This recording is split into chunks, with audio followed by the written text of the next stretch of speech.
What's good? What's good? What's up, everybody? Happy Monday. Nook. What up, dog? What, brother? What's going on? What's going on, family? What's up, Tiger Nation? Oh man, it's Black Monday, so I had to put my all black on, man. I did not get the notification. Hey man, it's all right. Y'all know what time it is. They're a national holiday, man. The portal opened up today for the NCAA, and boy, oh boy, man, it's over 1,000 kids that I already jumped in there on day one. We even had a couple of our Tigers jump in that thing, and it's all right. We wish them well. Y'all hit them likes up, man. Get them likes up. We going ham for the rest of the year. Non-stop. We gonna be all right. Oh, absolutely, man. Shout out to my brother Craig from the Jersey Wave, man. Shout out to Craig from the Jersey Wave. Let me go ahead and get this out the way right now. 769-231-5121, the Jersey Wave at yahoo.com, IG at _ the Jersey Wave _ and Craig Thomas on Facebook. Gotta shout out my brother, man. Brother always coming through for me with the heat, man. He got me with the custom. That custom. You see me, dog. You see me with the new uni, baby. With the new uni. Oh, you want to see what's on the back of that thing? Give him a little tour. Give him a little tour. Oh, baby. Shout out to Miss Leilani, our mentor. Yes. Shout out to that, man. Listen, Khaled Craig, man, congratulations to Leilani with the Jersey Wave NIL. You know what I'm saying? Go shop with the Jersey Wave, man. Go cop you, that Leilani jersey, man. You can get Leilani's jersey in any color that we have. You can get it in the whatever color uni you want to get. Just don't get last year's gray because it was trash. I love you, Dominique, but we ain't bringing it back. But yeah, man, I want to rock that thing, man. See, we ain't worried about the folk who leave out the room. We worried about those that stay. That's what it's all about, man. Got a lot to talk about, man. Whole lot to talk about, Nook. Before you get deep into it, Ken, just watching these comments, man. Prayers up to Big Lod. You saw he lost his grandfather. He said about an hour ago, man. Prayers up to you, brother. Man, Lord, that's my brother, man. Man, sorry to hear that, brother. Praying for you, man. I'll reach out to you tomorrow. See if you need anything, bro. If you need anything, I got you, big bro. He always, man, I hate that, bro. You know what I mean? Lord was right there when I got the news about my grandmother. You know what I'm saying? We was at Mississippi Valley and got a little choked up. You know what I'm saying? So grandma's still fighting, man. She's still hanging on. She's still around here with us, man. And just truly sorry, bro, for you losing your grandfather. But I bring that up for this reason, bro. Just about every week, man, bro reached out to me, just personally, bro. How you doing? I was checking on you, bro. See how you doing. Same here, man. Yep. Same good brother, man. So we rocking with you. We down like 4 flat tires, baby. So you need anything, I'll find out when I reach out to you, man. So prayers up to you. One thing about this life, man, again, we've all dealt with some personal tragedies. We all lost some loved ones that we will never get back, some parents, some grandparents, some children, some siblings, some cousins, some best friends, some significant others, some spouses, you know what I mean? Like, man, it had, death don't have no biases. It'll hit anybody at any time. So I live with it, man. I say every time now, man, when I'm having conversations with people, man, you only promise 2 days, the day you brought into this world and the day you leave it. And anything else in between is borrowed time. I say it all the time, man. And you got to make an impact, man. Yep. I've all, for y'all that don't know, I Tuesdays and Thursdays, I'm in Bible class, man. Sundays as well, We're going to spend far more time outside of these bodies than we will in them. A lot of people just get caught up in the, what they see in the mirror, but it's more about what's on the inside, that inner man. You got to get right, man. Got to keep it right. And got to make sure you got to be good on this side, man. So I ain't trying to preach to you now, but you got to be good on this side and how you are, who you are to dictate how you operate every day. They speak to that. It's called your character. You know what I mean? and I ain't no expert at it, but I learned that from the good Lord himself. We never blessed, man. Love you, big bro. Praying for you, and keep your head up, man. You know, make sure you're good. And yeah, man, I'm finding these lights, bro. These lights is I'm about to turn it down, bro. It's got a little spicy in this thing. I got black on, it's short sleeve, and whew, man, let's get rolling, man. But nevertheless, congrats, UAPB ladies beating SMU, man. We've been, hey, listen, man, the SWAC has been balling, man. Southern won against Mississippi State, a ranked Mississippi State men's team. You got SMU just went down by the UAPB Lady Lions, and you know, our ladies have knocked, we not knocked out, I don't call it an upset. We beat St. John's, we beat Southeastern Louisiana, you know. My sister Tracy in the portal. Yeah, man, it's a lot that we got to discuss, a lot we're gonna talk about. We're gonna try to walk it down bit by bit, and we're not running from nothing. We're gonna touch on it all, man. So I just want to let everybody come on in. As you come in, do us a favor, hit that like button, hit the subscribe button. If you're not a subscriber, if you'd like to join the channel, go ahead and click the link in the description of any video on the channel and just click the link to join. And we'd be more than happy to have you as a channel member. T Dizzle in the building. What's good, big dog? Got the taco meat out today, huh? You on mute, big dog. You on mute, TD. Yeah, bro. How y'all doing, man? There you go. What's good, big dog? What's up, fam? How y'all doing? Oh, man, you got it, man. That's right. That's right, Shonda. I'm so glad I went to JSU. They gonna make we're gonna say it proud, we're gonna say it loud, and we're gonna continue to hold that banner up, man. The DI love banner. Yes, indeed. And that's what we're here for. That's what we discuss. That's what it's all about, man. So a lot to get into tonight, man. A lot to get into. But TD, you got anything before we get rolling? Yeah, man. I heard y'all. You guys was talking about something that someone you talking about someone got an EO family member or something. No, Tonio Lauderdale, his grandfather passed away. Lauderdale was with us at Mississippi Valley. Yeah. Oh, yeah. Okay. Yeah, man. Condolences, man. Prayers, definitely. But you know what, man?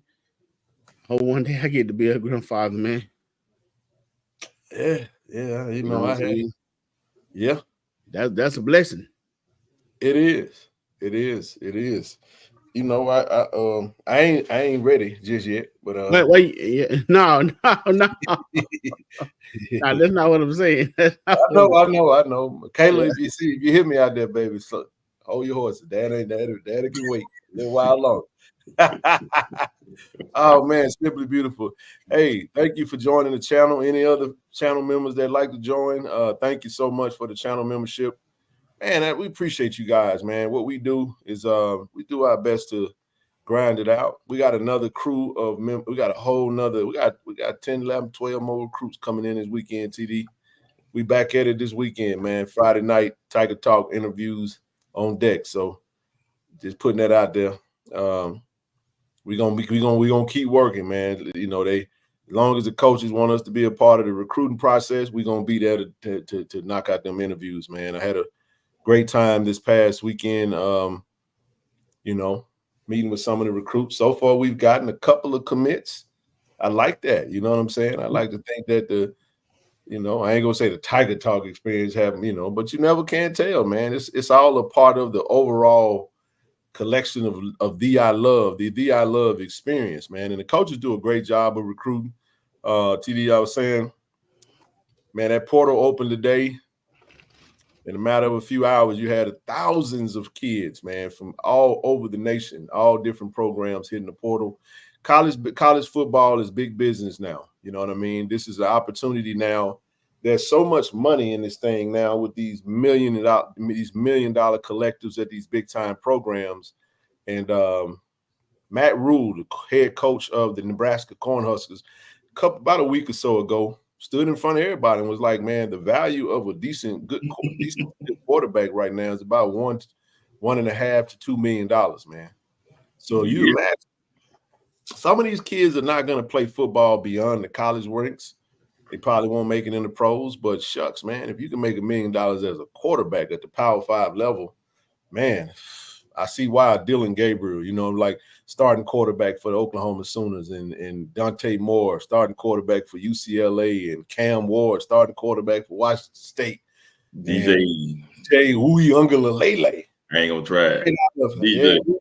Yeah, straight out of Bellflower, California, by way of the I forgot the high school. Tavion Beasley went to. Oh my goodness, Bosco. St. John Bosco High School out of Bellflower, California.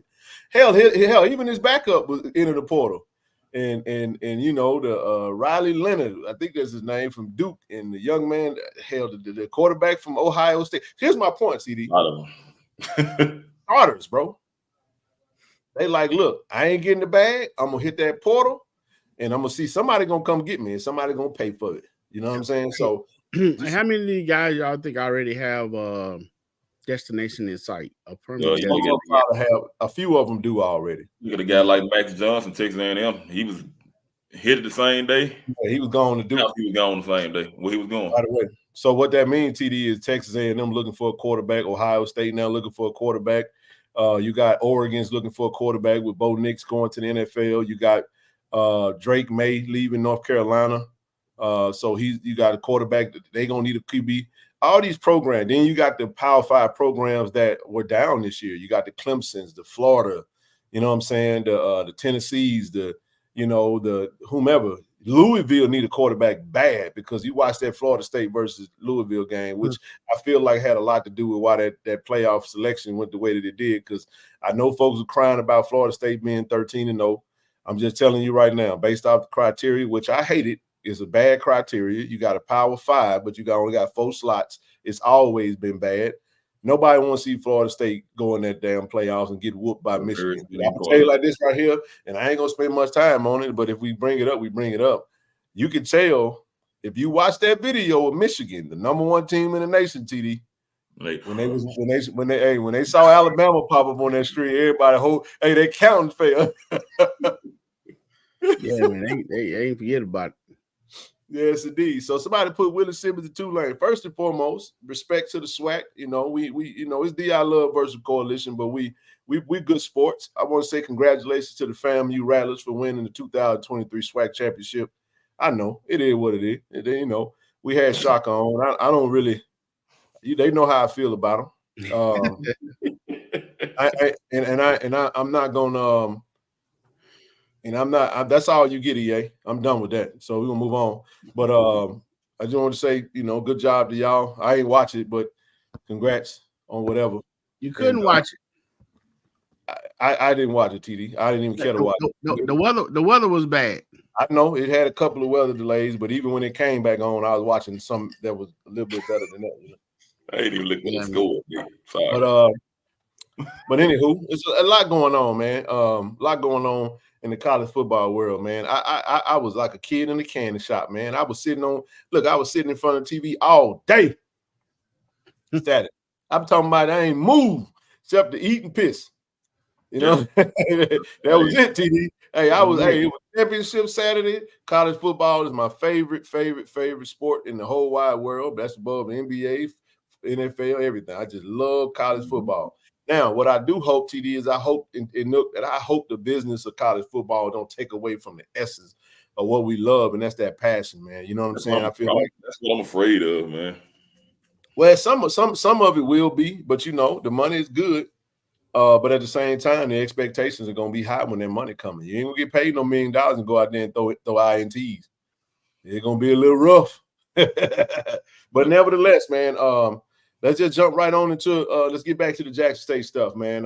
Jackson State got a lot going on, a lot of foolishness too, man. A lot of rhetoric out in the airways. It just seems like every other week we got some coming our way, and we're gonna deal with it. You know what I'm saying? I just want to say this about, because everybody was hitting me up on Saturday, man, trying to talk to me about what the young man posted on social media. I said, I don't give a flying flip about none that man put on that internet about what's going on. If the young man got an issue, he got some stuff he's dealing with, then go get some help.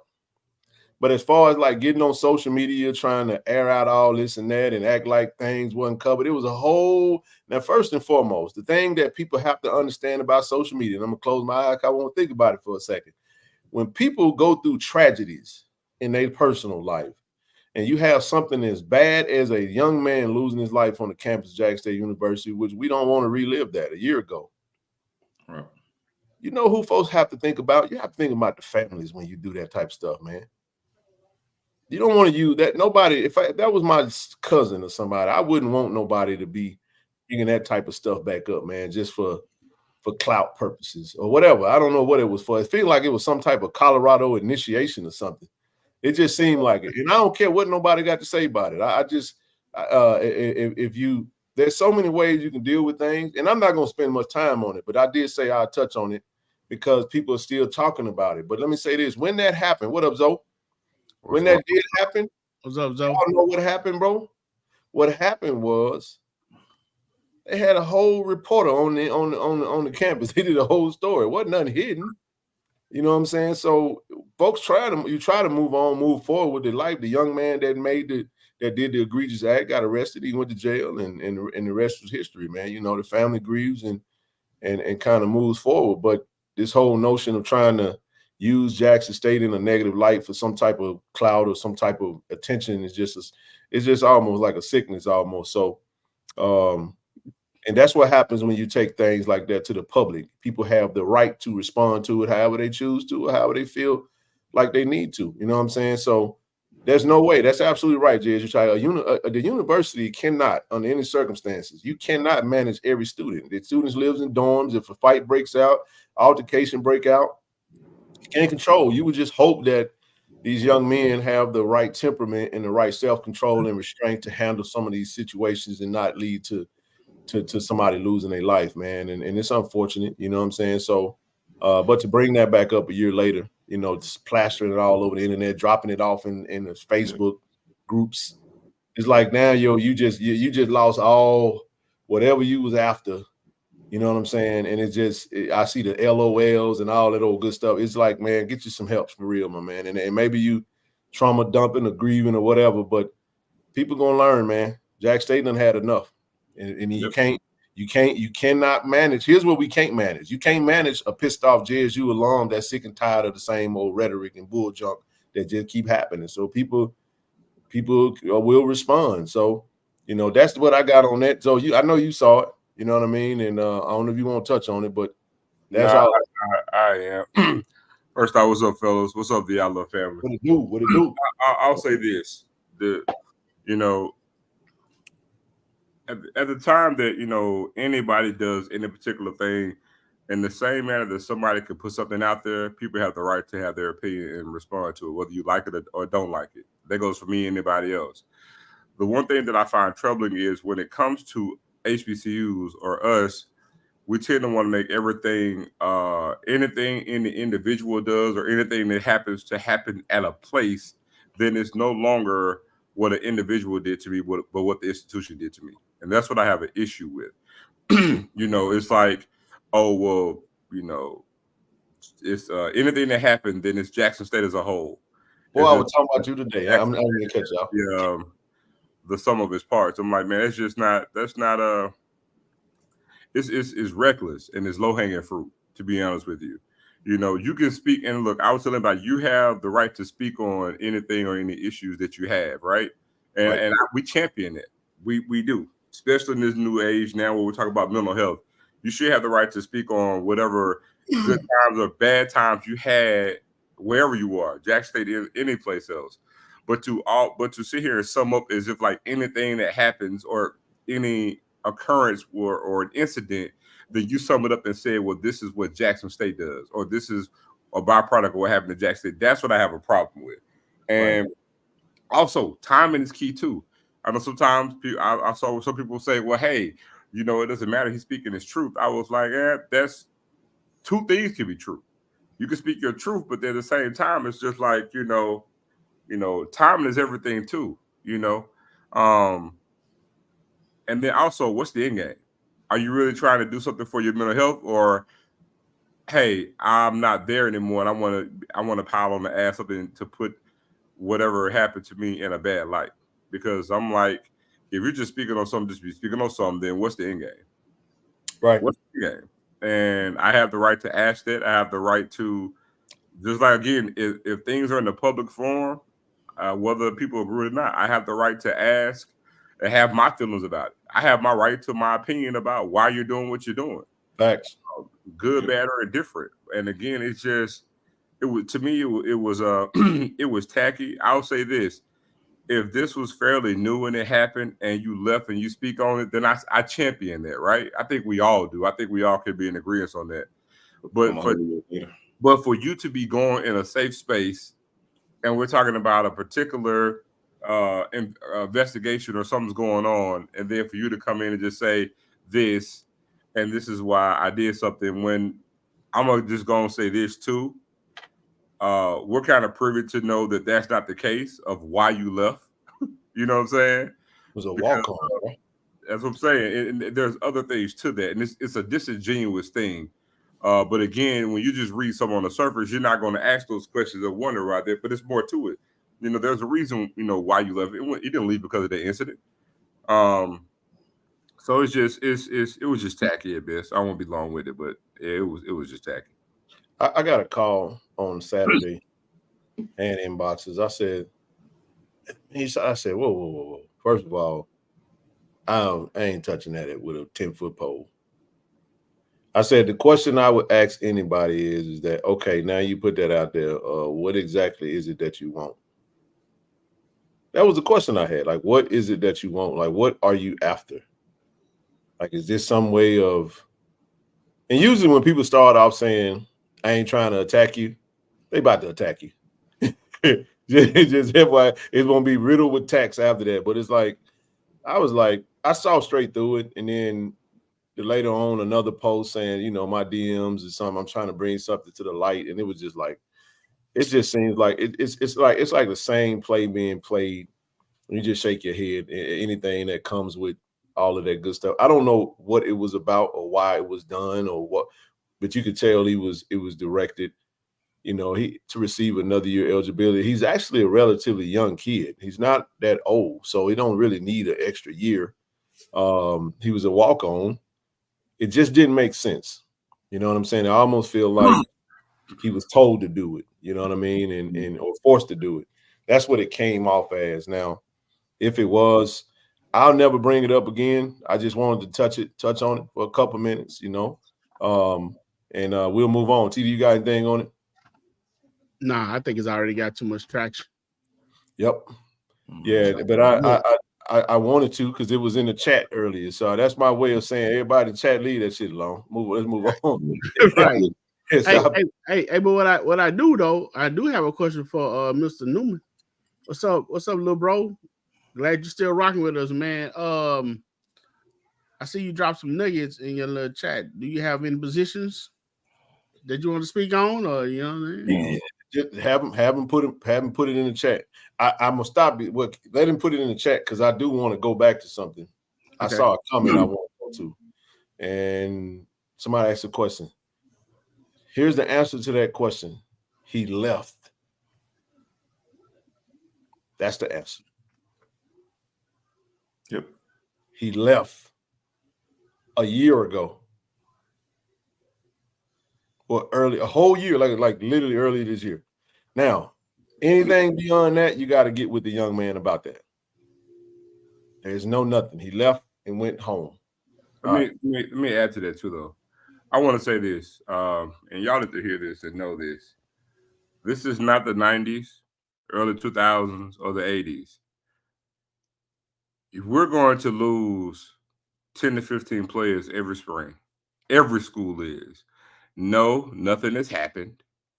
You know, it used to be in the past, incident happened or something or whatever, they'll transfer. No, this is just the new way of the world now. It is not just JSU. Every school in the SWAC is going to lose players through the portal. It's just going to happen. And it could be something, a lot of times, nothing. Hey, I just didn't play. And I just went filled in the school. Nothing had to have happened between player and coach or player and teammate, or, It doesn't have to be any type of incident. Could have been I mean, he came from Tallahassee. I mean, he's a true freshman kid. I mean, he could have got homesick. It could have been a multitude of reasons. And there's no reason it don't even matter. We wish him well. You know, we saw he entered the portal because he had to, obviously, to continue playing football, and it is what it is. Speaking of the portal, though, we're now up to about 6 players, I want to say. We had Jamon McNeil, linebacker, entered the portal today. We had Savin McGee enter the portal today. Of course, Jackson Berry entered the portal. I miss anybody? Well, we touched on Grayson already. Grayson and Hunter Burns and Duke Miller. So I think we're up to about 6 now. So nothing too surprising. Listen, we're not skating over the fact that Savin McGee entered the portal. We kind of suspected it in a sense. Like I said, today is Monday, man. We ain't running. I'm dealing with everything that's out there. We ain't leaving no loose. Ain't no screws gonna be loose when this show ends today. Okay? We wish Savin the best. But the reality of the matter is the Savin McGee with Jackson State experiment yielded minimal fruit. And for whatever reason, you know, we were at the practice when he got injured. He played the majority of the season injured. Had to get his step back, got his step back toward the end. Up and down season, a little bit of the fumbleitis, 4 touchdowns, 4 fumbles, 200-some yards. I mean, the production wasn't really there. But again, like I said, he missed multiple games due to injuries. And kid is a highly talented young man. He got to, wherever he goes, he's going to have to, mentally lock in just like every player, commit to something. Stay locked in and try to be the best that he can and be great, but be available. Yeah, you got to be available. But like I said, at the end of the day, that the show keeps rolling. I'm ecstatic that Isaiah Spencer committed to returning for another year. I think that yielded very well for wide receiver room. I will say this though. We won't have the most guys in the portal this year in the swag. I don't think we will. Still a little early. It's day one. You know what I mean? You never can tell.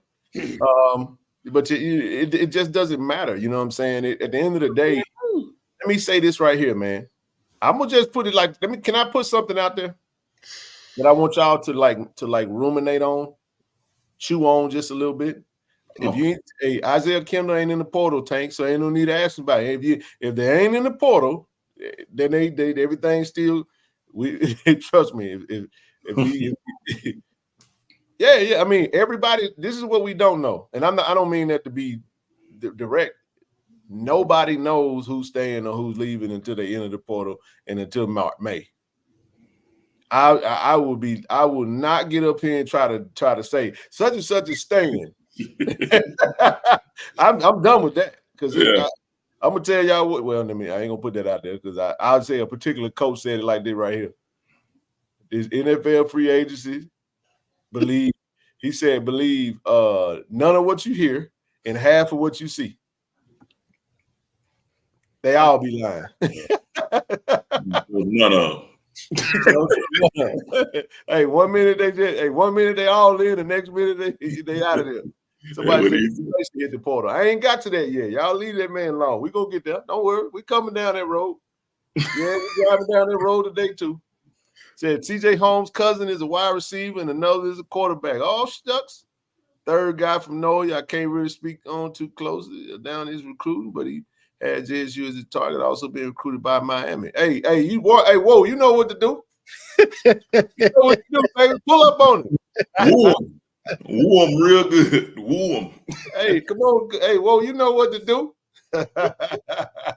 Hey, man, let me say this, though. We talk about the portal. I got a different energy about it. Man, the coaches are busting their behinds, man, on this recruiting trail. Let me say it like this right here. The portal opened today, and there was a couple of coaches like this right here, TD. You remember that Birdman meme? Yeah. They done pulled, man. They pulled up on some folks. Man, we might have sent out 100 offers today. Oh, yeah. We out there, they pound the pavement heavy, man. I'm talking about, we already got – now, I got to say this right here. TD and I were talking about this today. I want to already give a helmet sticker to a coach. I want to give a helmet sticker to Coach J.O., man. Coach Jason Onyebuagu.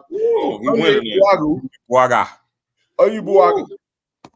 7 offensive line commits so far, man. And I'm telling you right now, this is all I'm gonna tell y'all. Don't be surprised if somebody hit the portal and you think they left on their own. When the big dog get out there and say that a healthy tree requires pruning. I mean, you got to upgrade the room. You got to upgrade the room. We were 7-4. Okay, that's what we were. Hey, but that's a true statement, though. We were 7-4. With everything that look, me and Zoe, we Ren and Stimpy, however you want to call us, we was out on the front line talking about we were waving the JSU flag at the beginning of the season like Hacksaw Jim Duggan. And we stood by it based off the recruiting, but we were 7-4 at the end of the day. So you got to let me say it like this right here. I believe with the targets that we see from the linebacker coaches, that from what they're trying to get in the house, they are absolutely going all in on linebackers, TD. I mean, absolutely going all in. And I'm talking about some big-time talent. You know what I mean? We got some linebackers in this weekend. We met a linebacker, TD. Great film. Had a chance to interview him. Not going to say where he's from just yet. But if he commit, then we'll say, then Corey will put the interview out and you'll know what it is. So, but man, I'm excited about the effort. We don't know what it's going to yield, but I'm just excited about the effort of the coaches who are just pounding the pavement just like everybody. Every other coach in the conference for the teams that got coaches and the ones that's interim, I'm pretty sure they pound the pavement too, trying to get better. So don't fret. You know what I'm saying? If your favorite player just so happened to enter the portal, hey, you chalk it up, you go wish him well, and let's keep rolling. Because this is what I'm going to say this, and I stand on this. I only want those who want to be in the room. I'm going to say that one more time. I only want those who want to be Tigers. That means if you don't want to be a Tiger, then I suggest they find a new home anyway. And I don't mean that to be disrespectful. I just think it'll just be a better situation for all sides. That's all I mean. Ain't no need to, don't be one foot in, 1 foot out. No, you can't do that. You can't do nothing 1 foot in, 1 foot out. Nope. Not at all. You can barely listen, man. If you have to take today was trash day for us. You gotta take the drag. Listen, you take the trash out with one shoe on, it's gonna be uncomfortable trying to take the trash out. You got 1 foot on, one shoe off. You can't do nothing 1 foot in, 1 foot out, man. It's just hard to do. You got to be bought in, and I love what Coach Quinn put out there, and I'll shut up and let y'all talk. He talked about culture, building a culture. That you gotta want to be a part of this thing. Because I'm gonna be honest with y'all, man, it's 1,000 kids that hit the portal, and it's gonna be hundreds that get left in it. And I'll pause on that. Yeah, it's up to 4,000. It's up to 4,000. I thought I saw 4,000 today. Total, I think. Well, I like to say, I mean, what the coaches are doing for us recruiting is no surprise to me. Nope. That's what I expect. They did it last year. They're doing it again this year. And from the results that we received on last year, I mean, we all as Tiger, we expect to win, so we expected a little bit more. But we appreciate the effort and the talent that they put on the field from, for what they was working with. And so we know now we're only going to build on that. So, and what I'm loving and what I'm seeing, Ken, Zoe and Mark, man, they when you build a house, man, you have to build a foundation first. Mm-hmm. You know what I'm saying? You got to make that foundation stable. So if you take a look at what, like you just mentioned on J.O., the offensive line that he has, the ones that's coming back and what he's building on, you're building that foundation. Yep. Okay. Your running back room is already tough. Your quarterback room is tough. Your receiver core is tough. And so it seems as if the direction the foundation that's being built on, man, we should be able to run, pass, or walk the ball whichever way we choose to go. So I like that plan and what Coach J.O. doing. He's pretty excited about it. He and I spoke briefly, and I'm just as excited as he is. And I found out guys that I didn't know. You probably already knew that Quay Davis' brother plays guard. Yeah, Xavier. Yeah, man, it'd be interesting. He'll be he'll be in town this weekend, TD. He'll be one of our Tiger Talk interviews. So keep going. Yeah, so pretty excited about that, man. I see that they are shooting at some linebacker, which was I would say a weak spot for us last year, strongly, and also building up some defensive linemen. I don't remember who that gentleman was that came on the other night. Nazir Sai. Yeah, man. Hey, he was a teammate of the linebacker. Right. So, man, let's continue to shoot for those linebackers, and not only that, man. Let's add to those guys in front of them that would allow them to roam, which would be those big defensive line, defensive tackle. They got a ton of, and I won't speak on it, but we got a big time commitment from the D line as well. But it all have to show itself. And we know what this particular individual could do, but they definitely hitting that D line pretty heavy too, TD. Edge rushers, man. They recruiting a ton of edge rushers, some inside internal depth. It's I see them touching everything. I see safeties, I see DBs. Today was a big day. I even saw a running back today. You know what I mean? Just everything. A little bit of everything. Heavy on the wide receivers. Coach Mario put out a tweet about he was talking to the DB, letting them know, look, we were #1 in the nation in interceptions. Who want to come and put this work in? Coach Beef put out a message. Look, we got the best weight facility in the whole entire FCS. 16 racks. Come get this work, man. We ready to work. So the expectations are going up for 2024. And ain't no more first year. Let's go back to this comment though. TD, if you were done, I don't want to miss what Warren just stated. Go ahead. We can all touch on it. He said, I had an opportunity to hit the portal post 2019, but I stayed because the university mean the world to me. I stayed and had my breakout year in the spring and the fall, and it's all about patience. That's absolutely right. We were just talking about you today, bro. We talked about a player. TD and I were talking about a player as well as Zoe that mirrors your same game. You know what I'm saying? Same style, speed, punt return, game breaking ability, 4.4 speed, around 5'8", I want to say. Yeah. 3-star, you know what I'm saying? And just excited to get him in the fold, man. It's gonna be. See, we missed you, bro. We ain't gonna lie. I ain't afraid to tell you that, Warren. We talked about it today. Boy, we needed a Warren Newman this season. Because we just and I talked to Coach TC on Friday. I sat down and talked to TC for about 30 minutes, maybe about 15 minutes, or so. But TD, he did say that. He said, man, that's something that we lacked this past season, man. We lacked that game. He talked about from the kick return and the special teams. Needing a game breaker, returning kicks and punts. So that he said he needs somebody that can flip the field, man. That got that one, one move and he on up the field 20, 30 yards. We got to have that type of player, and he didn't feel like we really had that last season. But go ahead. Yeah. I'm saying, man. I'm sorry, Mark. Go ahead. I was saying, just a game breaker. Yeah, I was gonna say, definitely with Warren, man. The only thing, the only issue I had with Warren is not touching the ball enough with something that he can't control or didn't control. But man, the guy was electrifying whenever he touched the ball. I mean, I know a couple of plays he really would have, made some great plays, great moves in that first Celebration Bowl, especially that 4th and 1. That guy should have had his hands on the ball. So, I mean, again, mad shout out to Warren and for continued support. I think we saw him on the sideline at one of the games. He and Santi. Yes, sir. Love them know you boys, man. Always showing the support. Always good to see them anytime they interject or anywhere else. I think we saw them in other games too. It wasn't just I guess somebody said Jaden Bossy can be a threat. That's true.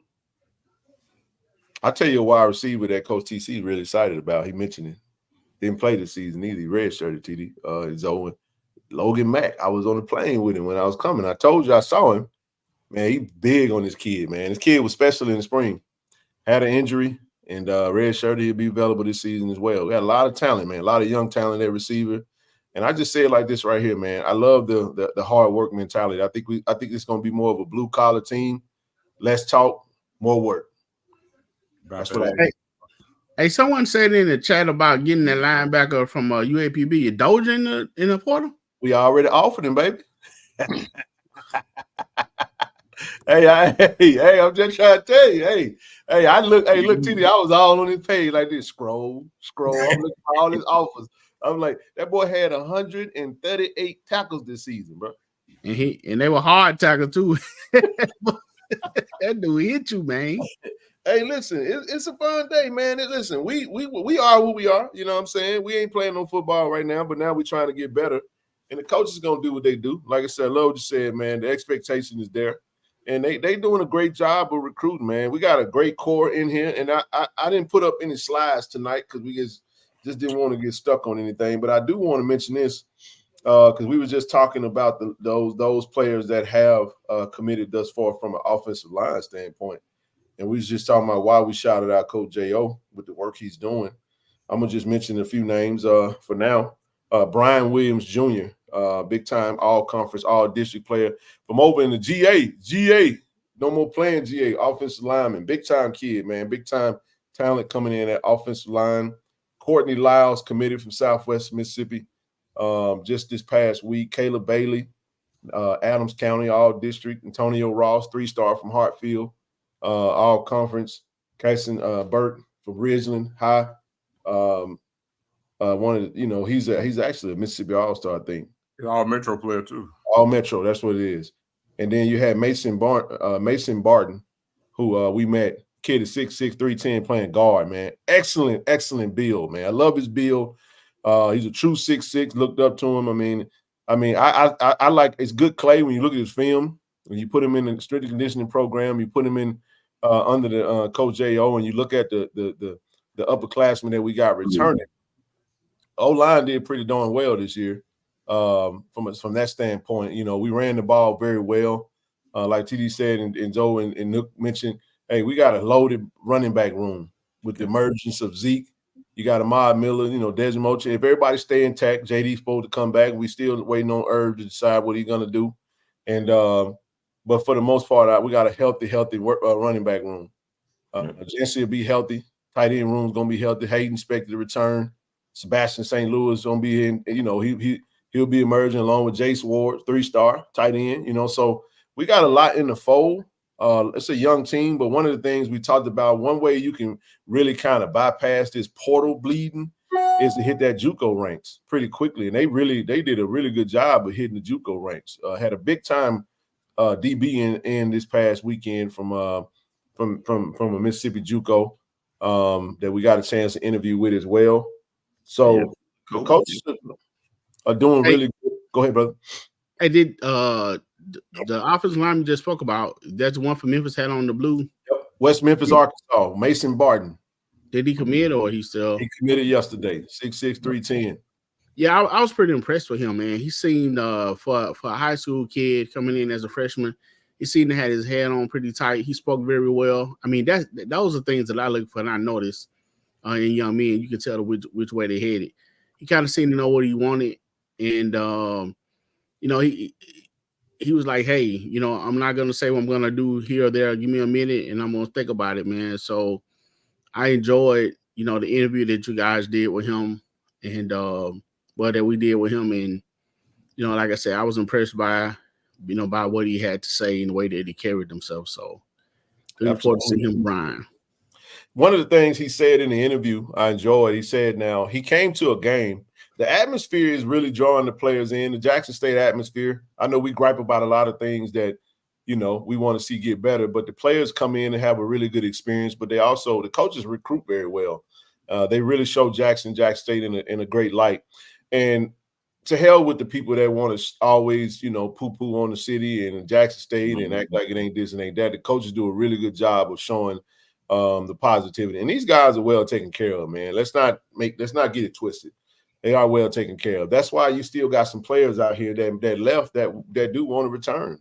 And there's nothing wrong with that because you might go somewhere and it may not feel the same, and I love what Warren said earlier. He hit the portal, but it means something to you. You know what I'm saying? So you come back.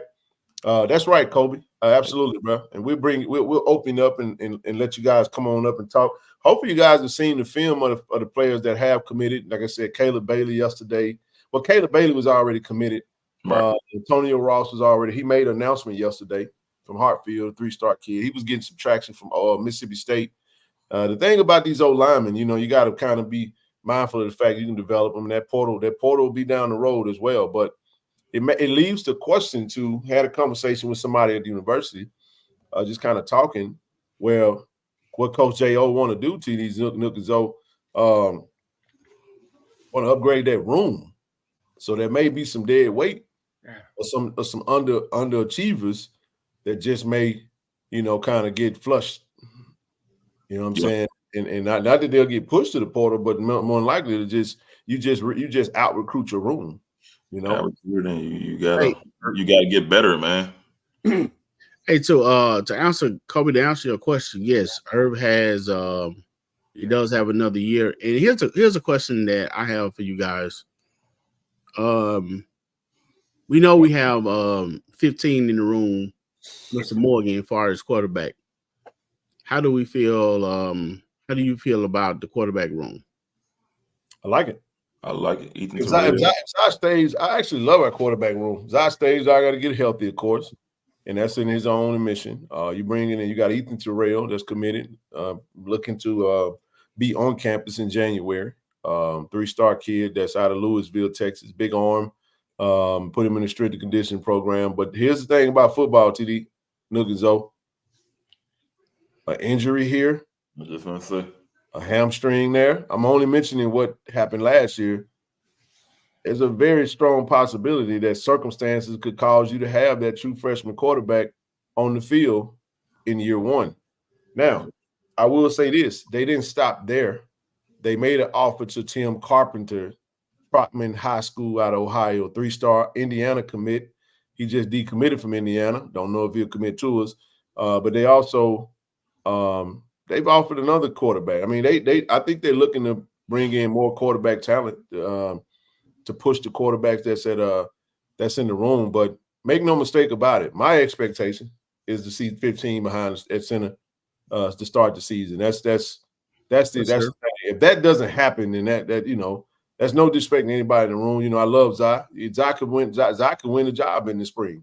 I mean, in the fall, it's possible. Zai is just that talented, they're good, and but I think based off of how we finished, that's kind of where you're gonna probably see that continuation there. So with that being said, I like the situation that we're in. I really do. And keep this in mind. One thing about Jacoby, and people have to remember, Jacoby only started 4 games this year, wound up getting hurt in the last game. But I want to say he played 4 games at Syracuse. So he's yet to even play a whole season in all his college career. So he still got a lot of game reps that he got to get under his belt. And I think once he gets more game time reps, you're going to see 15 get even better. That's my opinion on him. Yeah, I agree, Ken. I'm a big fan of the more you have in that room, the better. Open competition. You don't never want to stay stagnant. You always want to get better. You don't ever want to, you want to be better than your previous year. So you want to get guys in there who's going to compete. And I don't like QB1 thinking that his job is always safe. I don't like a guy getting complacent. Because you get complacent, then you think you're replaceable. So bring that competition in. And like I say, best man always win right now. Y'all know Jacoby is the man. We would say going into the spring. But it's gonna be. I'm pretty sure it's gonna be open competition. So I'm all for it, man. Every quarterback in the SWAC got to work on their accuracy, bro. That ain't you ain't saying nothing different. I just think I think people like this is the thing. You got a quarterback that's throwing over 60%. They didn't put the ball in harm's way. I just said you have a player that ain't played 10 games yet in college. I think that matters. You know what I'm saying? That's not to say he does need to get better. But I think sometimes when we, you know what I'm saying, you don't have to worry about me telling everything. It ain't nothing. Trust me, Granny, and I tell probably 10% of what I know. So you just trust me. Just leave that alone. We ain't they. I come from the world of just so you know, Granny Ann, love you. I come from the world where I tell you what I'm doing, you still got to stop me. I don't believe in if I don't say nothing, it won't get out there. Somebody get it out there. It's best that we put it out there. At least you had a record straight. Because what I've learned is sometimes you try to hold stuff back, people get it from other people, and they put it out there and it be all wrong. So just trust us and know that we good. We good on that. But we're gonna talk about it. I'm a little lost on that one. 10 touchdowns, 1 quarterback. Let me get back to Jacoby because get all that. 10 touchdowns, 1 INT. I'm just saying, yeah. You have. Shador was in the 70s, high 60s first freshman year, 68%. I think it was 71, 72 in year 2. That's pretty damn good, man. You got a Heisman candidate going to the New York this year. He threw 68%. That's Michael Penix Jr. Michael Penix. Joe talked about him today. It's a bad boy, ain't it? You know what I'm saying? And he's a lefty. Also a 4-year starter. Just saying. So when you get into that, you 60 is in the 60s. So hey, piss poor quarterback play in the swag. You sitting around, you in the 50s. We ain't talking about no 55%. It's 60. You talking about 60-something% passer, and I still agree with you. I'm not disagreeing. I'm just saying, like, to add to that point, the SWAC has never had more than 4 quarterbacks complete 6% of their passes in one season. Matter of fact, last year when Shador's last season, you only had 2 quarterbacks that completed over 60 out of 12 teams. You only had 2. How many you had this year? It had a few of them this year. Had a few. I would have to go and take a look at it, but I'm gonna pull up while y'all go ahead. I want to say this about the quarterback room, about the running back room, the DB room, wide receiver room, any position on the field. If you're in the room and the depth is pretty good, and it doesn't hurt sometimes to maybe try your hand in another position. I mean, I wouldn't. I mean, you know what I'm saying? Sometimes, You're exactly. That's my point. Yeah. It took him to the lead. You know what I'm saying? Hey, so I just pulled up. It's 5 out of 12. Okay. Still that's my point. Not even half the conference complete 6% of their passes. And Jacobian threw for 68%. Just FYI. Right. So if you're in a room and you see how things going and you feel like the depth chart is getting too much for you, man, try your hand in another position. If you're allowed to, get yourself on the field in any type of way you feel you can make a difference. You're a football player. Go for it. Coach, what can I do for you? Right. And then too, here's the other thing too, man. We talked about the play calling. Play calling suspect majority of the season. And when you're able to say contest competition, that's true. Let's see. Musa was 58%, 19 touchdowns, 7 picks. Jacob. Yeah. There you go. I mean, it's there. I mean, I agree with it. I mean, he missed a lot of passes. They won, though. They had a talented team. But we talked about this today. The thing that's going to really help a good quarterback is a good running game.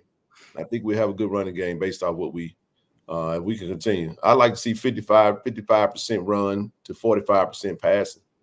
You know what I mean? That's a healthy mix here. With all the running backs we got, you can actually go 60-40. 60-40, I was going to say. If them big asses can get penetration and we getting 5-6 yards a carry, I mean, you look at Herb Mulligan. Herb Mulligan averaged 5.6 yards per carry this past season, with 608 yards only on. He made it to the Alabama State game, and basically that was the end of his season. He came back that last game, but he really didn't. And he was not the star. And he was not the star. No, he wasn't. He started only in game 2, but. That's the thing, man. I mean, you look at even Desmond Moultrie 4.8, Amar Miller 6.4, J.D. Martin 6.6. This is my point. When we start saying that type of stuff, That's when you have to start getting. Zeke Johnson got in that thing 6.8. You know what that's a testament to? The offensive line. Facts. Man, offensive line giving you 6 yards of carry, bro. Run the darn ball. Mm-hmm. You know what I'm saying? That's true. OC did look like it was the first time calling play. Hopefully, he get better. I don't know. We'll see. We'll see what comes of that. But anyway, well, we know what makes a good running game is a good offensive line and a good mix of a play calling. What makes a good quarterback will be the offensive line along with the running back. So you need a good offensive line to make sure that the running back is good. Then you need the running back to help make sure that the quarterback is good because you're going to need to block, go out on passes. And, I definitely hope this go around with our wide receivers that we have more patterns, in the plays, and the wide receivers know how to come back, once they sense, a blitz or see that the quarterback could possibly be in trouble. Well, like TD, what we get, man? And I think I talked to Ken probably last week about this. I said, man, I just love to get a guy that can work that slot and just work the middle of the field. Warren Newman. That we missing. We're missing it on all levels. Now I gotta say this. Work the field. I hope the offense dictates that because DJ Stevens, it was criminal that he only had 20 catches. Go to the middle of the field, man. The middle of the field wide open. I can count on one hand how many times we saw a slant. You know what I mean? You saw what Jesse Riley could do in game 1. Talk to a wide receiver. That ain't gonna cut it, man. What other tight end has that kind of speed to do what he's doing? Yep.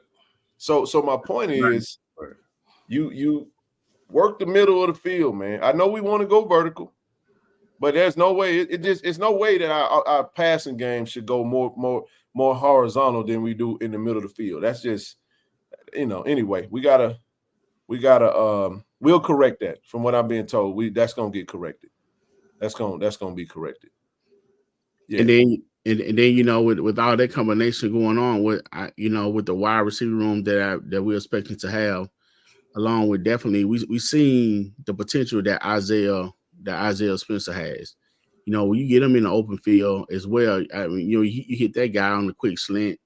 He or Kobe, those guys to make magic.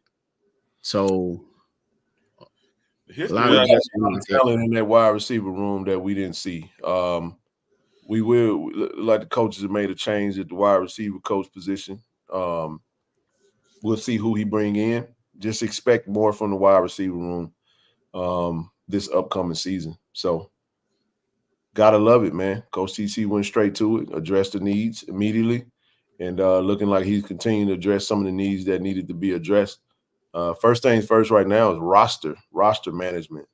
Then you look at personnel and you just kind of go from there. I know we will be hiring, according to him, definitely going to look to bring in a special teams coach this season. We're not going to do special teams by committee. That wasn't a good turnout for that, But excited about the changes that's to come with that. So. Oh yeah, the last thing I'll say about the recruits, Tiger Nation, man, when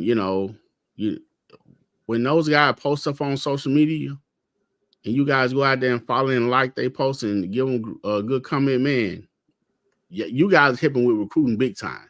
Yep. So continue to show love on the player when they show you that Jack said they're interested in them, they got an offer.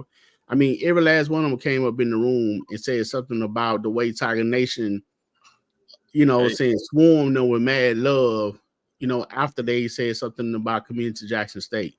So we all have a part in this. We want to win the franchise. It's going to take more than just the coaches. It's going to take us as support, as well. Hey, and even some that were former Tigers that got back in there. Yep. Come on. To TD's point just then, that every recruit spoke about it. No, every recruit spoke about just the how that Jack State offer was hotter than any offer they had. Just the engagement, the amount of people jump under the post, the amount of people that show love and share. That's for those that are on Twitter. Is that if you're not on Twitter, you you kind of not you don't get a chance to see it, but that's what they're talking about in relation to that, as well as IG. The comments are popping, the shares, probably getting inboxes, all that good stuff. Any safeties recruited? Yes. DBs, several DBs recruited.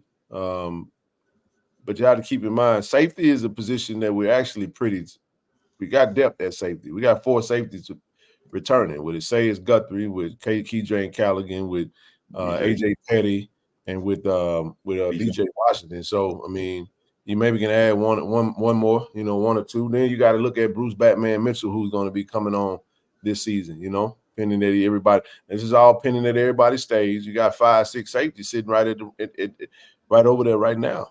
So we need cornerbacks, corners. We saw Herman Smith jump in that portal. Come on home, Herman. Come on back to the crib, man. Come on back home, big dog. Yeah.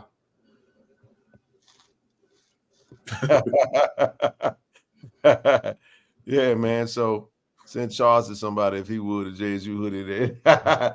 Hey, man. Hey, Ken, speaking of special team, interview in a minute, y'all. Just hang tight. And speaking of special team, man, we still have you still have Dylan another 2 years, right? Oh yeah. That's right.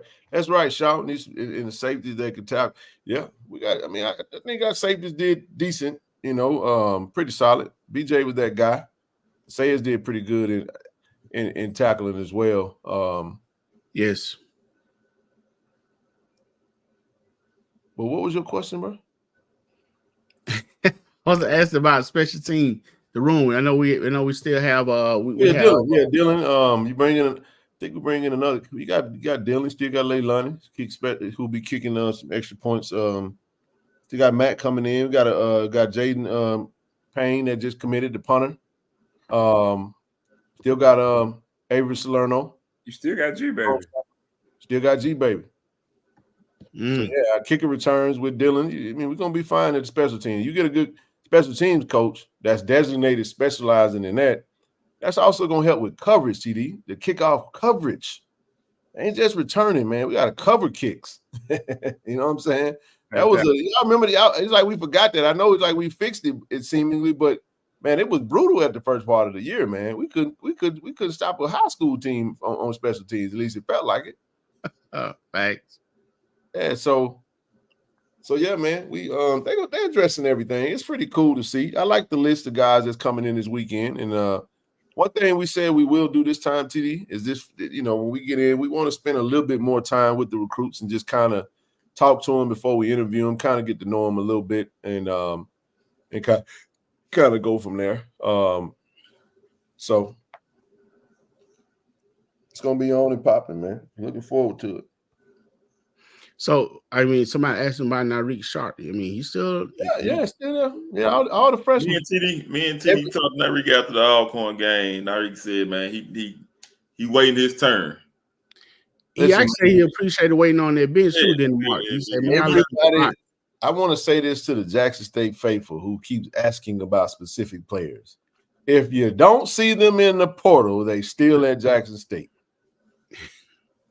That solves every answer. There is no special version for any particular player. The only players the players we know ain't there no more are the players that done hit the portal thus far. And there may be some more to come.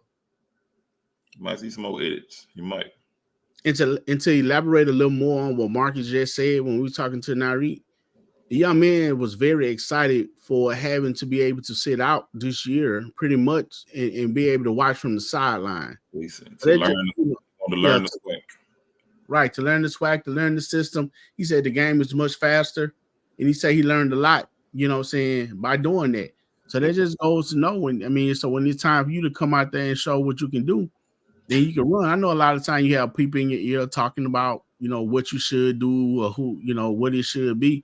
I mean, sometimes, man, you just learn a lot just by sitting back watching, being silent and taking in information. You know what I'm saying? Slow to speak, quick to hear. Period. Exactly. Absolutely. Love to see K5 and Jalen return. That's the hope, and you just add to that room.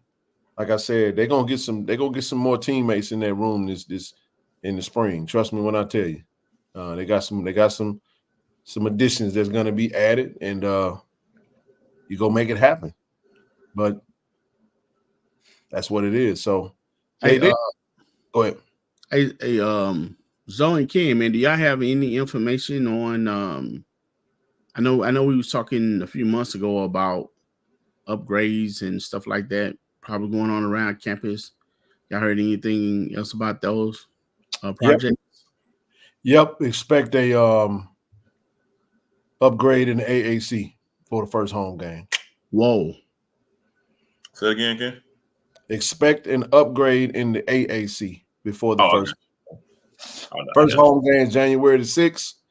Got some upgrades happening in the AAC. I think Jack State faithful and the fans and everybody will be happy about the changes that's going to be made.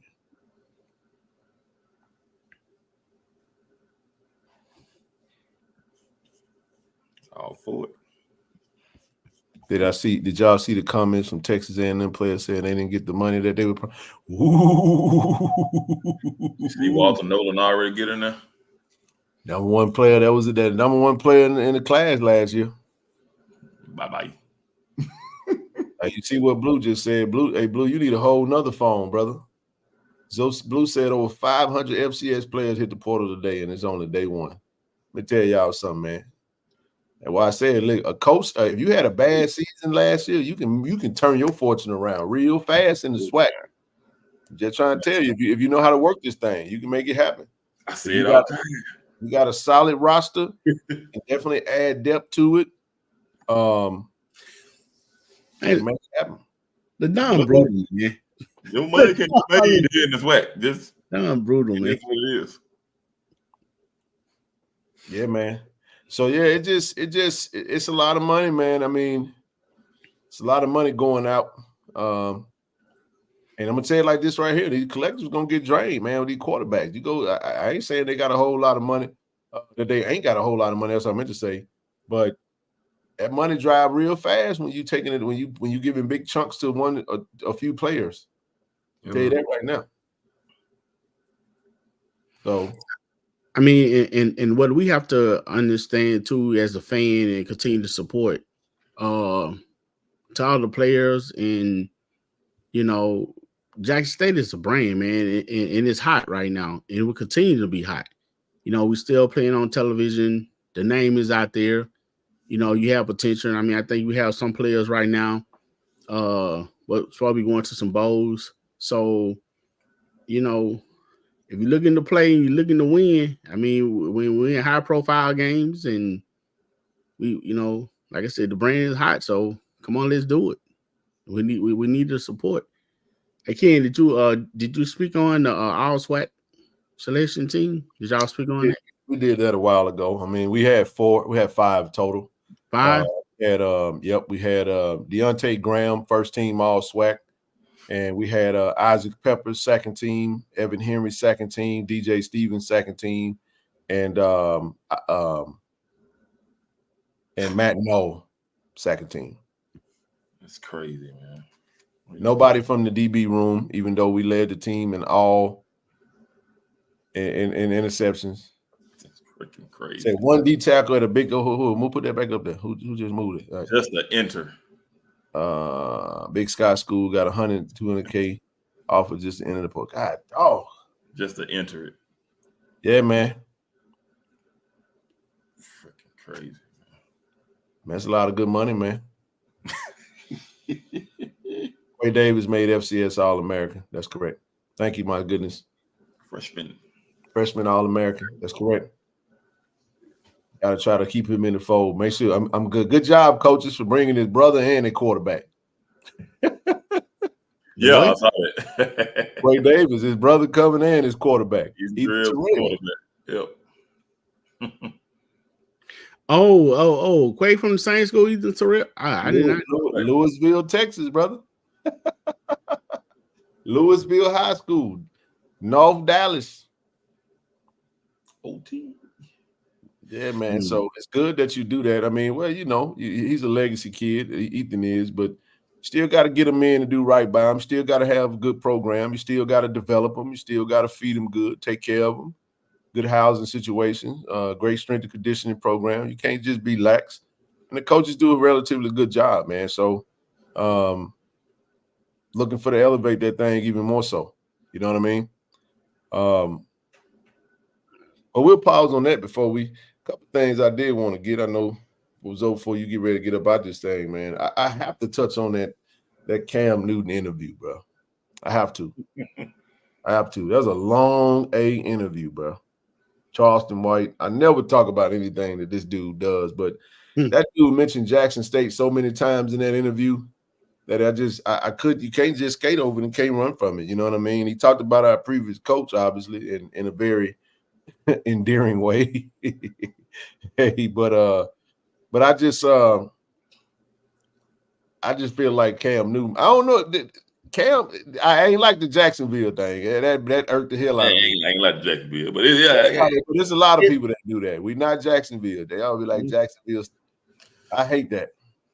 But we know what you mean. But man, he unfiltered truth, man, is what you call it.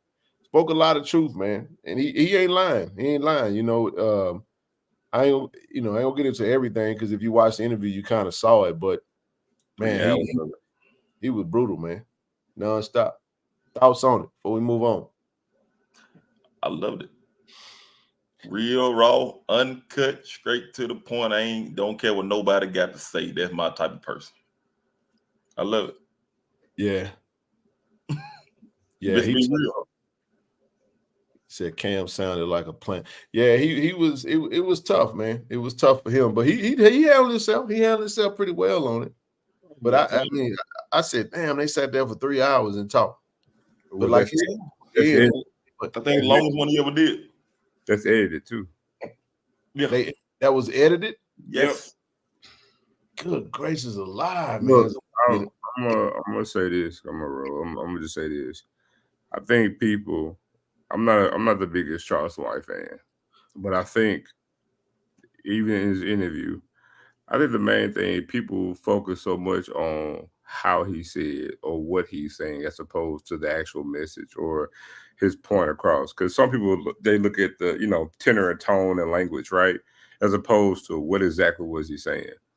And like all things in any type of conversation, even if somebody has your same viewpoint, there's a lot of good with it. There's a lot of good points made, and sometimes you may feel some, not so good points. But he hit on the head with a lot of things. I think it would resonate more to the masses. You know what I'm saying? If language was different or what, how he went about saying what he was saying, if he wasn't so direct. You see what I'm saying? Mm-hmm. So to some people, it's kind of hard for them to, to edify, to eat on what he was actually saying. Because he can be vile or, or crass with it, with how he's saying what he's saying. But he made a lot of good points. He said a lot of truthful things that despite how you feel about him, there was a lot of meat to what he was actually saying, pause. So the thing is just don't focus so much on how he's saying what he's saying. Actually listen to what he was getting at because he made some very valid points. Yeah, I think one of the things that stood out, not so much is about Dion, it was more about just us as a people and how we get very fatigued with the trends of what we seem to be rah-rahing and hoorahing about, and staying the course on a mission, man. You know what I mean? It's true. You know what I'm saying? In a lot of ways, I think his delivery, like he said, his delivery is intentional because he was saying that at one point in time he was talking civilized and nobody listens. And that happens even with this show. I got to be real with y'all. And that's why something that kind of stuck out to me was when we just talking regular and we just keeping it kosher and we being, PC and methodical and professional, the engagement goes down. That's a fact. The numbers don't lie. That was the most watched show that Cam Newton has on his entire channel. And he had some heavy hitters on his channel before. I think the other one was that Christiana chick, that Blueface girl. But when we get ignorant and we get to talking crazy and we get to flying out by the seam of our pants, oh, the numbers are up because people like Mason. He's a lightning rod too, though. Oh, without question, he is now. But why is he a lightning rod? Hell, I saw a video today of when he was in the city council back in 2018. The dude had dreads, and hell, I didn't know who Charleston White was. And like he said, he been doing this, but we didn't start knowing who he was until he started talking crazy. And why is it that way? You know what I'm saying? You almost have to attack, and you have to say stupid stuff just to get people's attention. Unfortunately, you know what I mean? And he's done a successful job of keeping it that way. But even when you get into the crux of what he was really getting into in relation to Jackson State, he talked about what about Jackson State? That light has kind of dimmed down. And to some point, we talked about that. You know, feeling like the approach to the post-Deion era, we should have been a little bit more. We should have capitalized on a little bit more. And you know what? Two things can be true. Some of that is true. We could have done a lot more to capitalize some of the momentum that we had and encapsulate it and keep it around much longer than just let it go back to kind of how it was. But nevertheless, the point he was making was that we still here, and the hype, you know, folks done went over there. Hell, even it died down when he started losing. You know what I'm saying? So people love a winner, and at the same time, it just makes you think. You know, that was the one thing that I really wanted out of all of this. But you can want something, but that person that you want to lead the charge on that have to want the same thing. You can't want it more than that person wants it. And he was telling the truth, you know what I'm saying, in relation to us as a culture, us as a people. We always get distracted. Anytime somebody throw the bag at us, we be the first ones to walk away from our mission. And he gave an example of how he turned down some money to stay within his people. And he gave a quote. I didn't write it down. I don't remember, but it was something to the effect of, you know what I'm saying, if you take me away from my people, then, you know what I'm saying, I no longer have the same effect for my people. You know what I mean? And that was it. Because you would have to say that absolutely is the case with our previous head coach. Now, you got a lot of folks that are capped for anything that he say. You can't say nothing against him. It's almost very Trump-like, you know what I mean? And people are going to come to his defense regardless, you know, whether right, wrong, or indifferent. And I ain't even trying to get into all of that, but I just thought the interview was very timely. It was harsh, man, but it was said $4 million for $500K. What'd that mean? He gave up a contract. He gave up $5 million for $500K. For $500K, yep. $500,000. Right. Oh yeah. One of the things I took a lot of things from the video. And you know, and regardless of the language and the overcast of what he had to say, he made the point that I tell people outside who want to be concerned about why we were so upset about that situation. He made the same point that Dr. Umar been making. You know what I'm saying? It's the rich gets richer. You know what I'm saying? And who care about you? You know, you are nothing.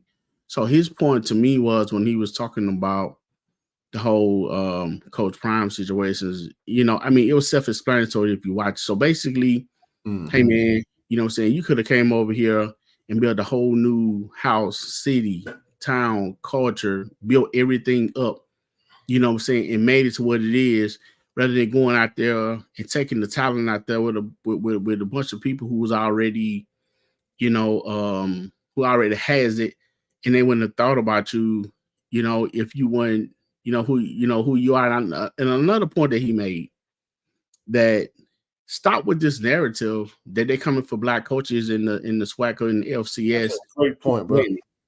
Yep. Stop. That's not true. They did that because it's Deion Sanders, and Deion Sanders, that's another thing that's another point that he made. No one is going to generate that money like that. Nope. You know what I'm saying? And so it's another thing that some people have issue with what he said, but I understood exactly what he was saying. And I hope I phrased this right when he was saying about a certain culture of us. I don't know if it was black people, something like that. He said he don't like. Well, basically what he's saying is you have a lot of us who went out there to those same type of schools, do those same type of thing, and crap on people that go to HBCUs and stuff like that. A lot of times it's our own people. So basically what he was saying is for people that's our color who still reach out there and crap on us because we didn't go to a certain brand of school, a certain area in school. That's what he was saying about not liking, maybe he said the N-word. I don't know. When he's saying that he don't like the same culture of people, that's basically what he was saying. He was saying that he didn't like people. I like people like me. He like his, facts. Right. So he wouldn't. So you know what I'm saying? You have to really listen with educated. And Ken, you said something when you was watching the video. You say anytime somebody walked in the room, I paused it. That was facts. Because and I even rewind it because I was listening. You know what I'm saying? Intently, and I was listening to what the man said. This is not his first time saying that. I mean, he said everything. I couldn't have said it no better, or the point, but made no better than what that man did. He covered from the time no one was giving his job to the point that he was given the job, to the point he brought those kids in and lied to them, to the point he up and left, to the point he went out there, and to the point to where they was making the money. You know, he ended up making more money, and now the light in the whole HBCU movement, hashtag HBCU movement, has stopped, and now your people are going back to this, you know what I'm saying, this little hole while you out there still making money and profiting. So again, if you don't listen to it and really understand, I mean, he just made the point, even with the rappers and the big fame and the stars coming out. Mm-hmm. I mean, so it was, I mean, it actually when I sit down and really watch, and like I said, man, y'all know on roll with a lot of stuff. I mean, I strolled through, I've seen some stuff that he's done. And 30 May, you just gonna have to watch it. Ain't no way, ain't no need of asking questions until you watch it. Because it'll explain itself. Sure. Yeah. so you still gonna have some people who watch that. You still have some people who watch that video, and that man, that cannot be explained any better. Thursday, May, go watch the video. It can't be explained any better from none of us. Everything is there. Everything he covered from the Rudy to the Tootie. No stone untouched. You know what I'm saying? Even and what tripped me out, man, he just I love. Go ahead. No matter what was said, Cam still went back to why you got to say this. The man he couldn't get over it. But you know why Cam did that though. I'm gonna tell you that because he called him out on it. Because what happens is these celebrities don't want to fall out of grace with Deion. Right. Because it ain't about what Charleston is saying. Deion ain't sitting down with that dude because that dude is too radical, he too vulgar, he too nasty. He ain't gonna sit down with him. He ain't sitting down with no Umar. But what he will do is he'll hold Cam Newton accountable because of how he did you defend me in my honor. So Cam knew the cameras were on, so he had to, you know what I'm saying, say what he had to say. And you know what I'm saying? He had to. It's almost like at that point, he wasn't even listening to Charleston no more because Charleston already ripped him a new asshole. He had to listen to Cam to see how Cam was going to defend him. But I like when he talked. But go ahead. Yeah, and I like when he went at Cam and said, you know what, man? I'm done talking because no matter what I say, you're going to always have your point of view. So I'll tell you what. And you know what? You want to see him being civilized, Marcus. He got real educated and civilized and say, you know what, bro? I'm wasting my time. Don't think he ain't gonna Let's move on to something else. Yep. You know what I'm saying? Well, that's why you have to just, people don't want to accept the fact. And this is the thing. People are gonna say, well, why y'all feel like Deion got to be the one to champion the mission, that cause? Well, the reason why, and this is what people fail to realize, he said that. Nobody put that on him. He said that. That's what he started with. When you come into a space and you use religion and God to champion and get people riled up for a mission, if that man would have came in and said, listen, I'm here for a good time, not a long time, I'm finna win in a short period of time. I can't say how long I'm gonna be here, but we're gonna work, we're gonna win fast, and we're gonna roll.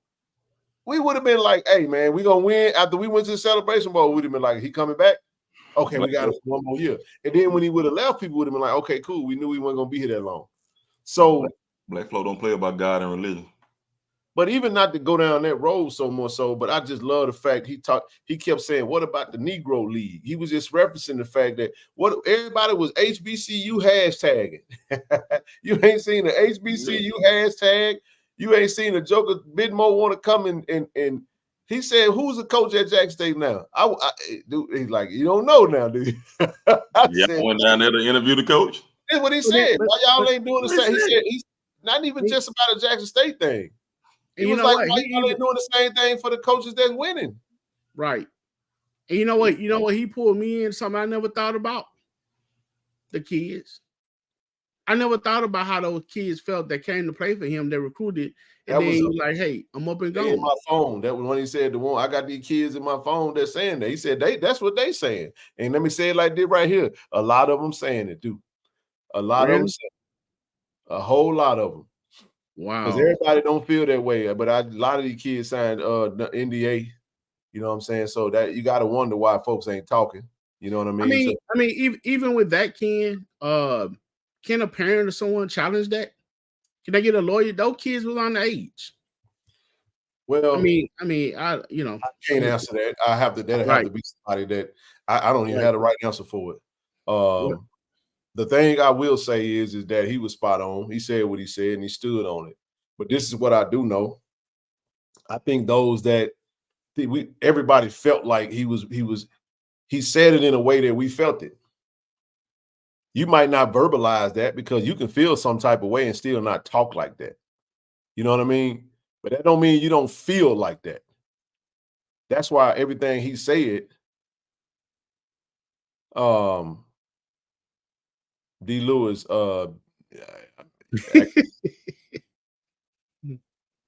not just the players, but everybody around that dude. Simply, you know, from what I heard, you know, I ain't breaking no news, you know, and that's the big picture. He was right. Now he said some outlandish stuff about whooping women and all that old type stuff, and I can't rock with that. You know, I was with Cam on that. Now what Cam kind of went a little left with, man, it was funny though. I ain't jumping in nobody's business, bro. I'm a you know, I call the police and try to get some help, but too many times folk done found themselves on the bad end of the stick trying to help somebody. And he said that. He said that too. He was like, hell, you over there pushing up daisies and she done went back to the same joker that you over there. You done lost your life. On his books. I'm trying to tell you. What he say? He's in jail or hell. With a jail or hell. Right. So I'd say, why you say Joe? Jail or hell. Yeah. Me going to jail or hell.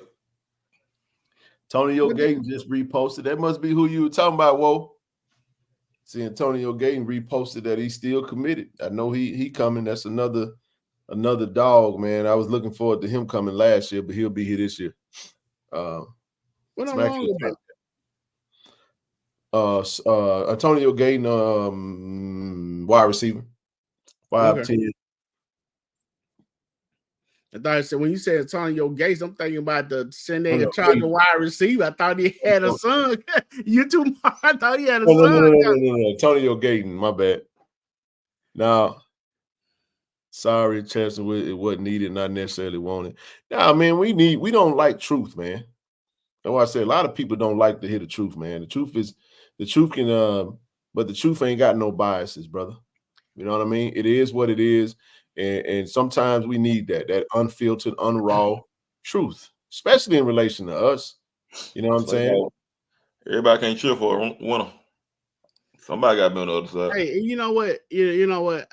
Just my opinion, and I'm not saying it because I don't have to explain how I feel about it. I mean, my character speaks for itself, so you know how I feel about this. I don't think that dude really meant about really hitting on. I think he just acting a clown. Well, he said he didn't. He said he would. He did say he smacked the baby mama, though. And do what he said, though. But this is the reality of what he said. Because I'm going to say something that can be controversial, but this is on the lines of that, TD. Everybody that's sitting on this live got some bull junk that done happened in their family that everybody in the family know about.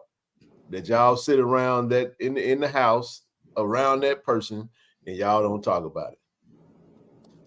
Everybody know now.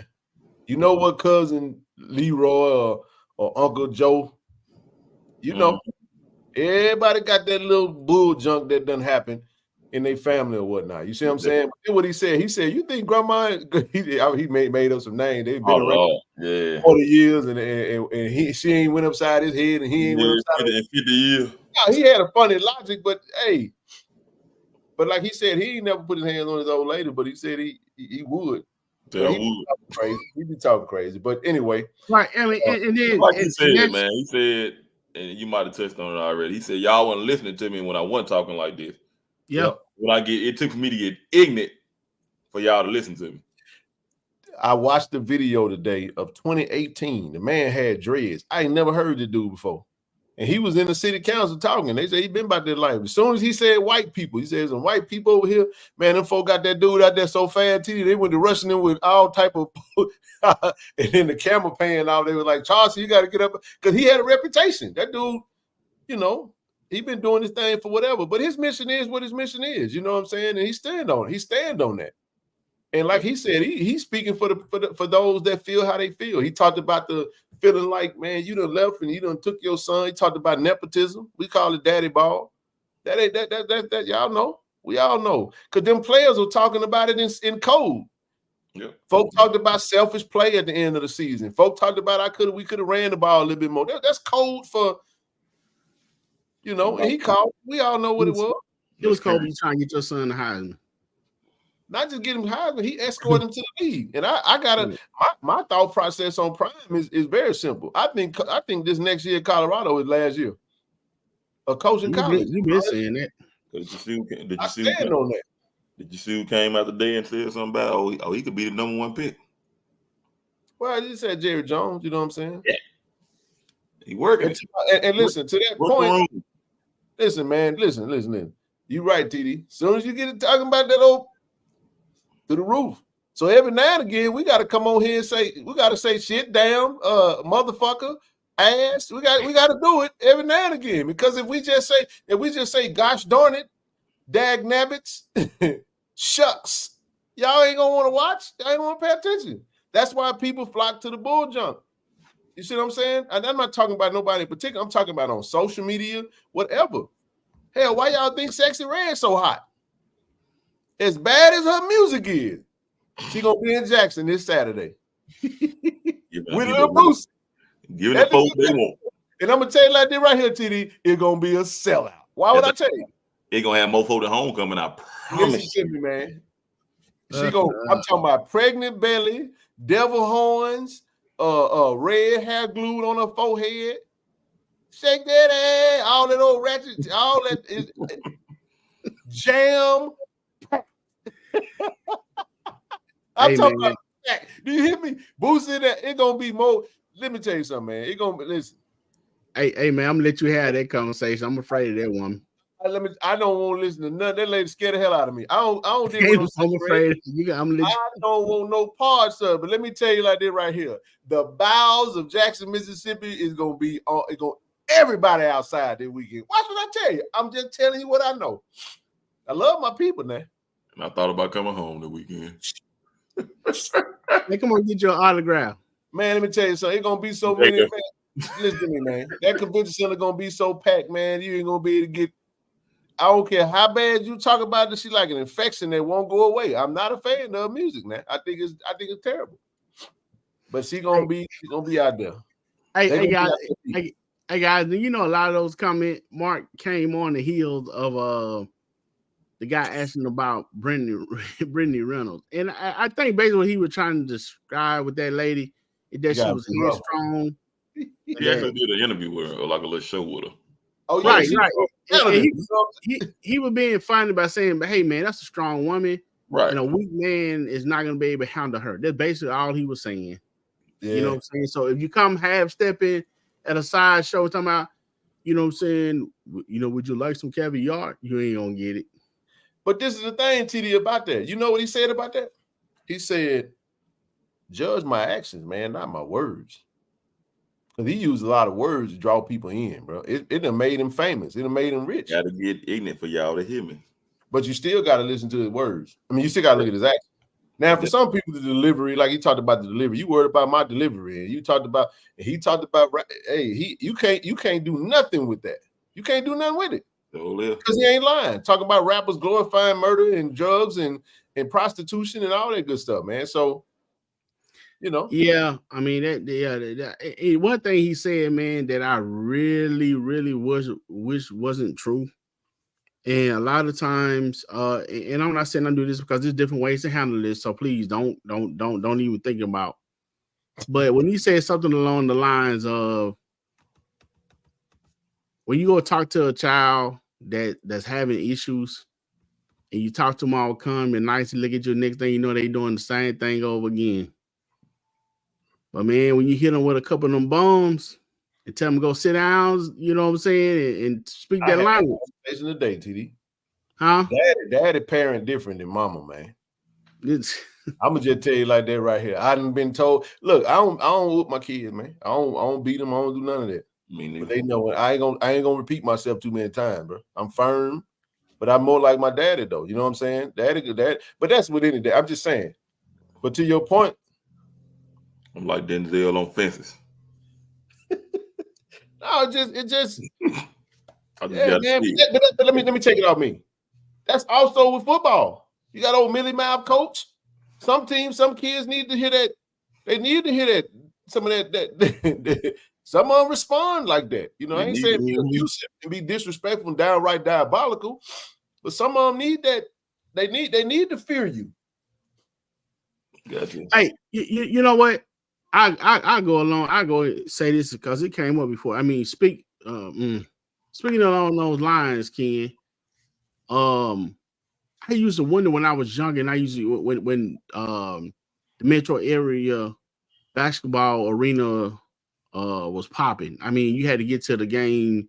You know what I'm saying? If the girl game started at 6, you had to get there at 5. You know, in order to get in. You know, to be in line for the gates to open.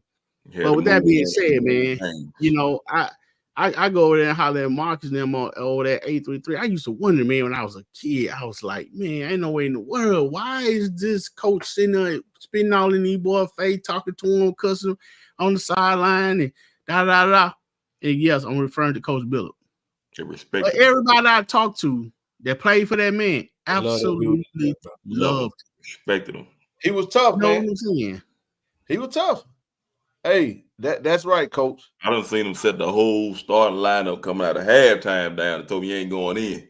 Man, that dude was tough, man. He was tough as a $2 steak. Yeah, I was playing against. I'm playing against 833 at 833. Marcus dropped 26 on him, just so you know. And we got close to beating him. Old gym and new gym. Old gym. No count. Torrance Ellis was still playing in. All right, go with it. I was going back and forth with Jane Thomas' mama, Betty. Betty, you know, me and Jane Thomas, we went to elementary together. We played it. James was starting point guard under Coach Lewis right here at Chastain, right? So I'm getting him to work, man. And man, listen, I never forget this to this day. TD, I'm taking the ball out of bounds right there by their bench. Man, this man pushed me, bro. He's like, man, get your ass out. Go, Bill. Dude pushed me, bro. But I had respect for the dude. I was like, man, my dad came out them stairs. My dad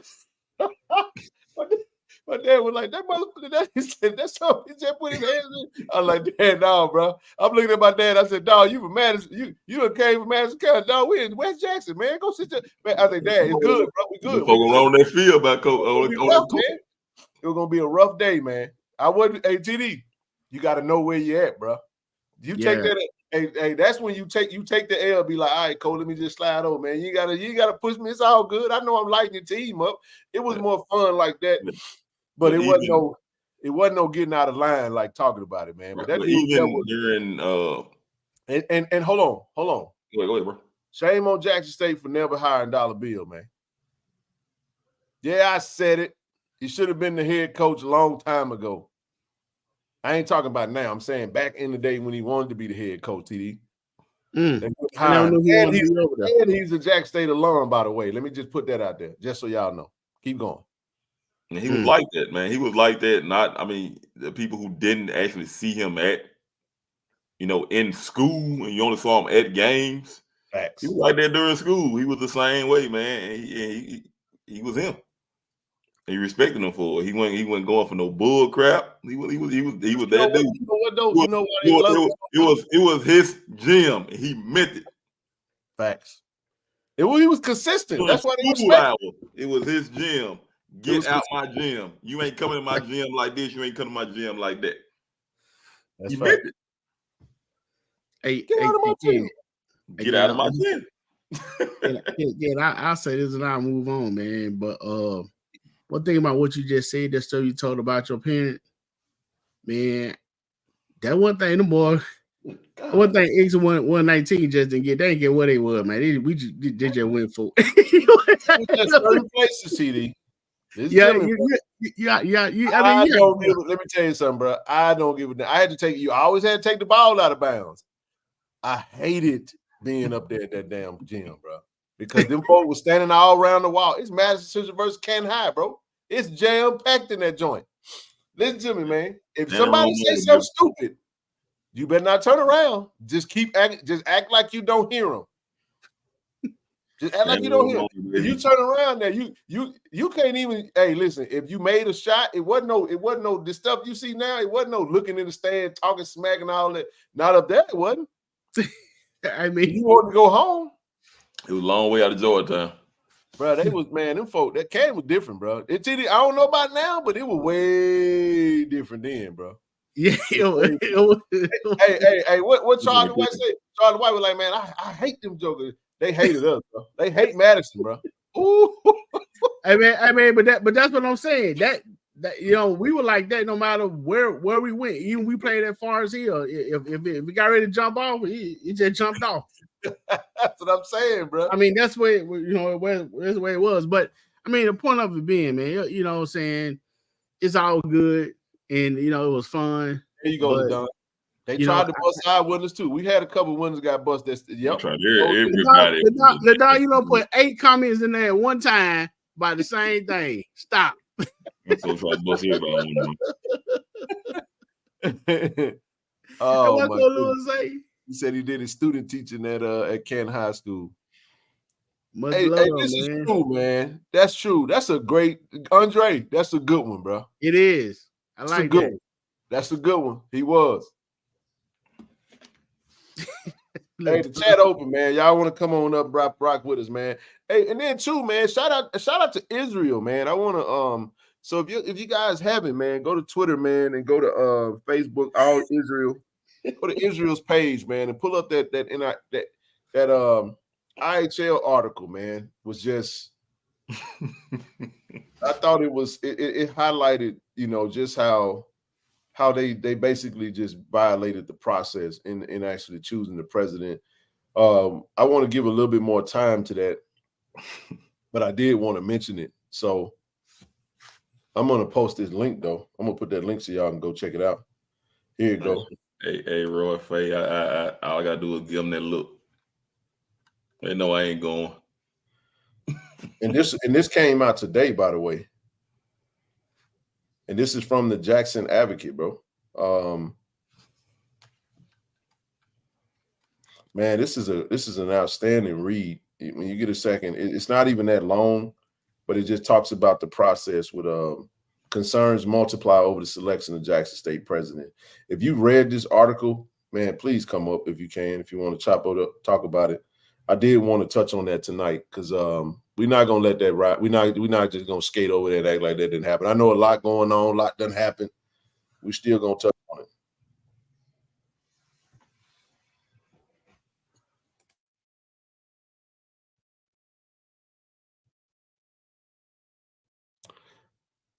So I just posted it in the chat.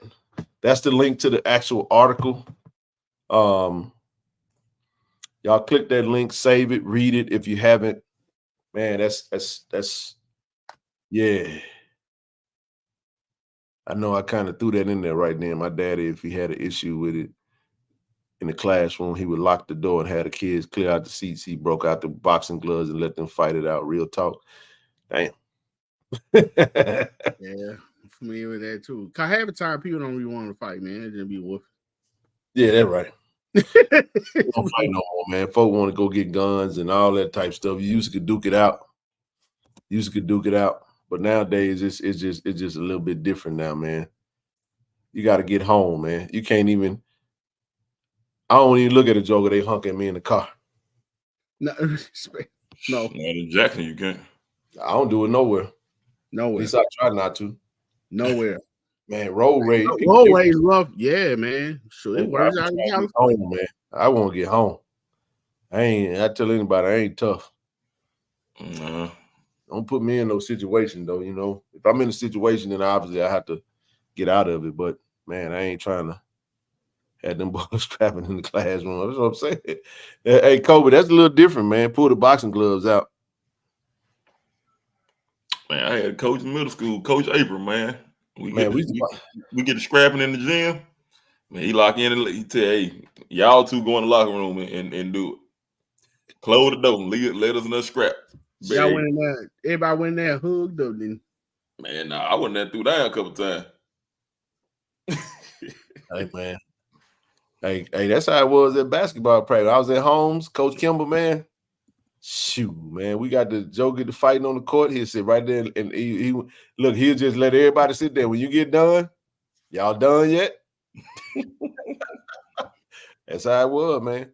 But man, even back then, bro, we had them boxing gloves, man. Hey, you add it out. We get out in the parking lot, put them boxing gloves on. It was on, man.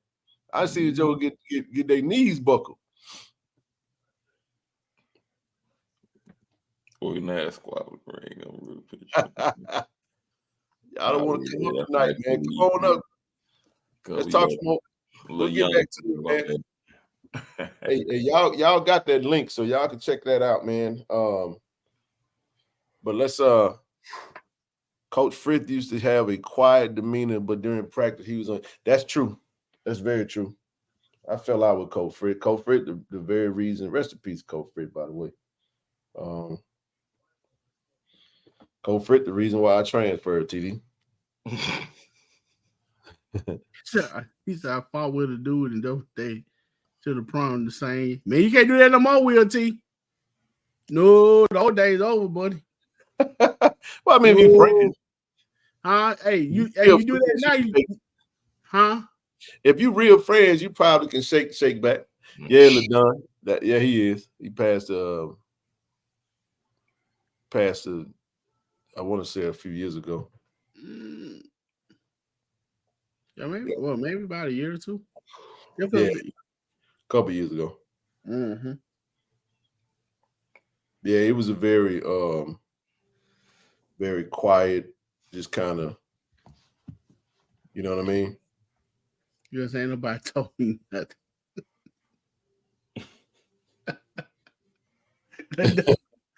What'd you say? Don't put you in mind one of the Montees, man.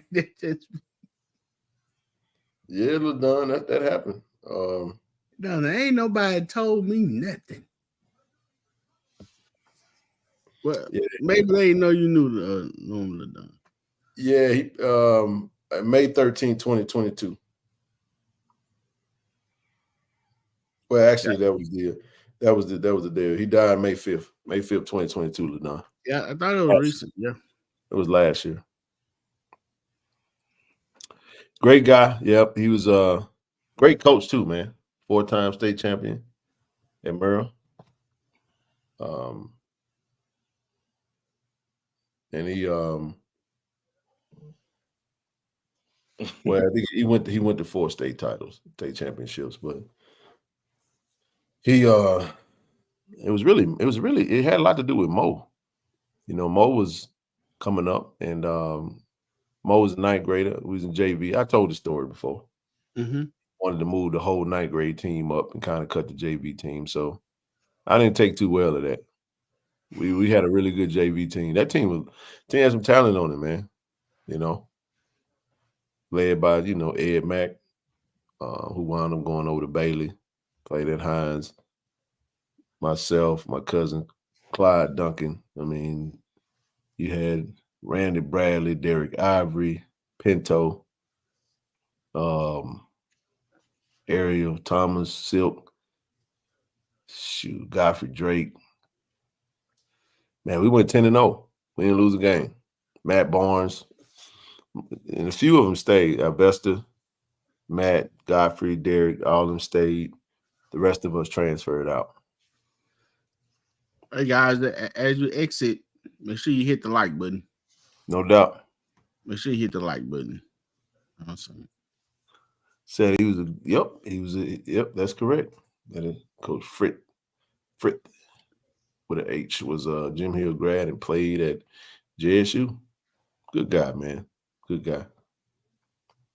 So Ken, did you did you speak to one?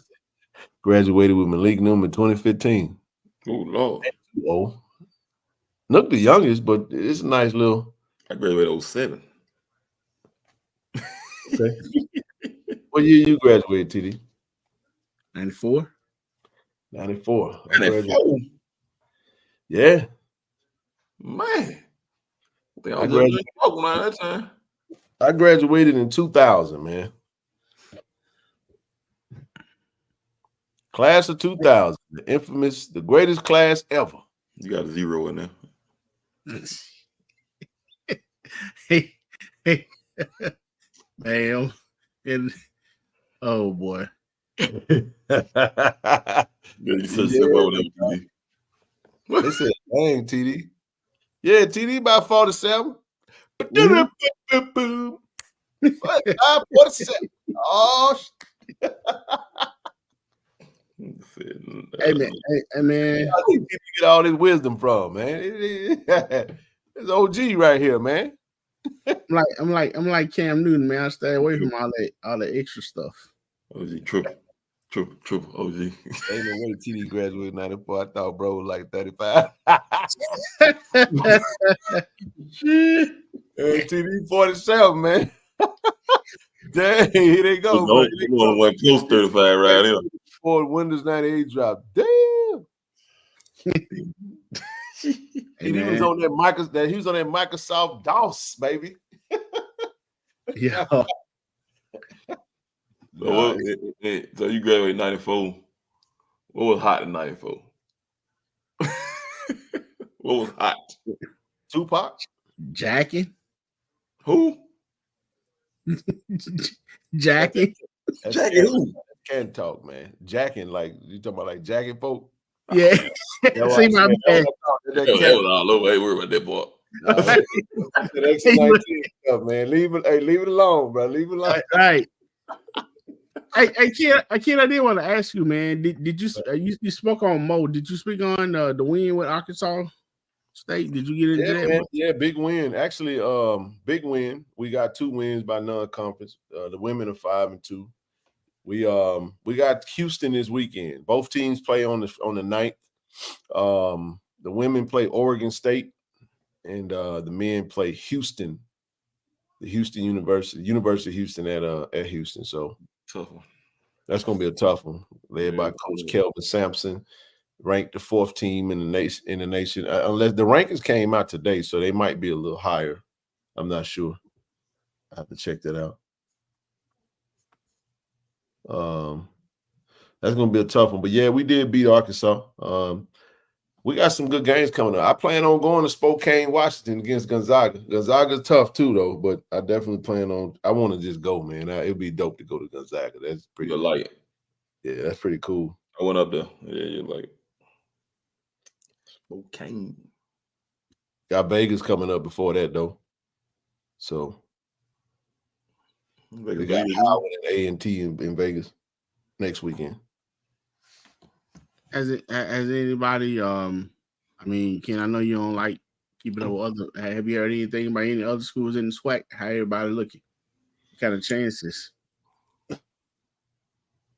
Well, someone got to get coaches, man. You know what I mean? I think they. I haven't followed their recruiting.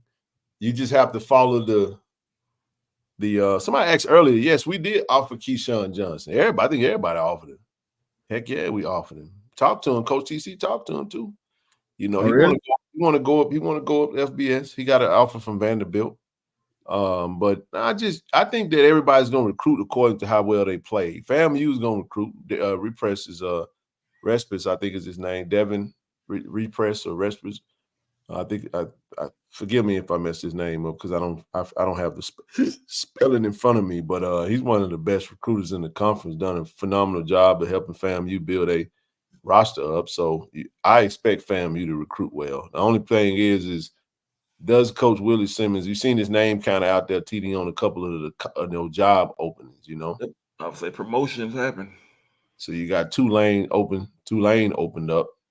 And if, from my understanding, you know, the former FAMU AD is in the athletic department at Tulane, Courtney Gaucher. Hey, it ain't far-fetched that, you know, Coach Willie Simmons winning the Celebration Bowl. You're talking about 12-1 HBCU national champions, 2 back-to-back 9-2 seasons. He could very well find himself over there, which would force them to have to be in a situation where they got to rebuild. Heard that the smoke at Tulane isn't real right now, but things can change. Okay, good call out, D.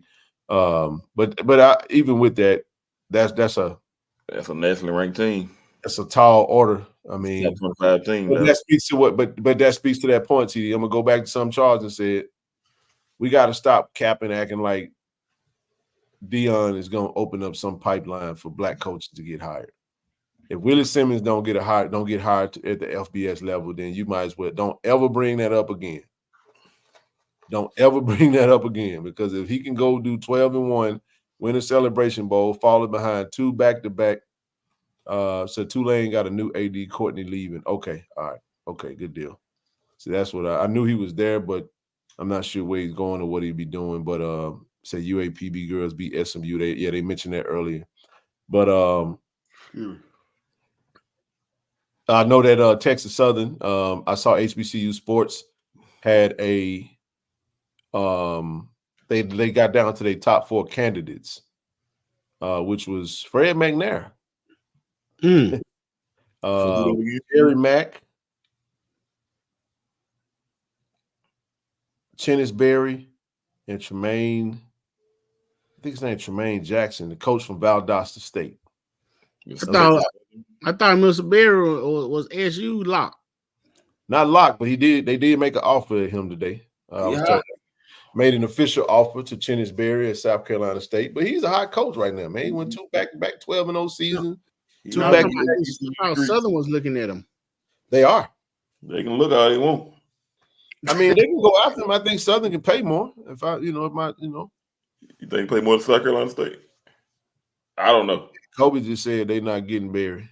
Forget Southern. Oh, he talking about Southern. Hey, they add Mickey Joseph to the list. Take Southern. Okay. Oh, wow. That'll be huge. Mickey Joseph, the one is at Nebraska. Man, that's a hell of a recruiter. Oh, yeah, he is. That's recruiting all that. You have to. That's one of the best recruiters that LSU ever had. Yeah, that the dude that got in trouble in Nebraska, though? He was the wide receiver coach at LSU. They got all them. I ain't worried about LSU. I'm talking about Nebraska. Wasn't he the last one? Wasn't he at Nebraska just last? Right. Okay. I just wanted to make sure I still had the right dude. Okay, I know what you're talking about. But I know Texas Southern's supposed to be getting. What they get, a new weight room, new locker room. They got some upgrade facilities coming. So it's a nice spot. Plus, it's Houston. You know, Jerry Mack was there at Rice. You know, Jerry Mack's running back coach at Tennessee right now. And yeah, man, how interesting would that be though? If the coach at Valdosta State is a TSU alum. Okay, damn good coach. That's right. So how interesting would it be, man, if Jerry Mack returns back? I like it. Yeah, man. What I don't want to see personally, I don't want to see the SWAC go backwards. No, I don't want to see that. You don't. So I like it. I think Alabama State's still going to recruit. You know, I mean, they still got, as long as they got their quarterback. Did Bubba enter the portal yet? I'm ready to send it. I'm about to ask you that. We waiting on Bubba. Bubba, go on, hit that portal, big dog, so we can go and send that off. I'm bullshit, but I ain't. Hey.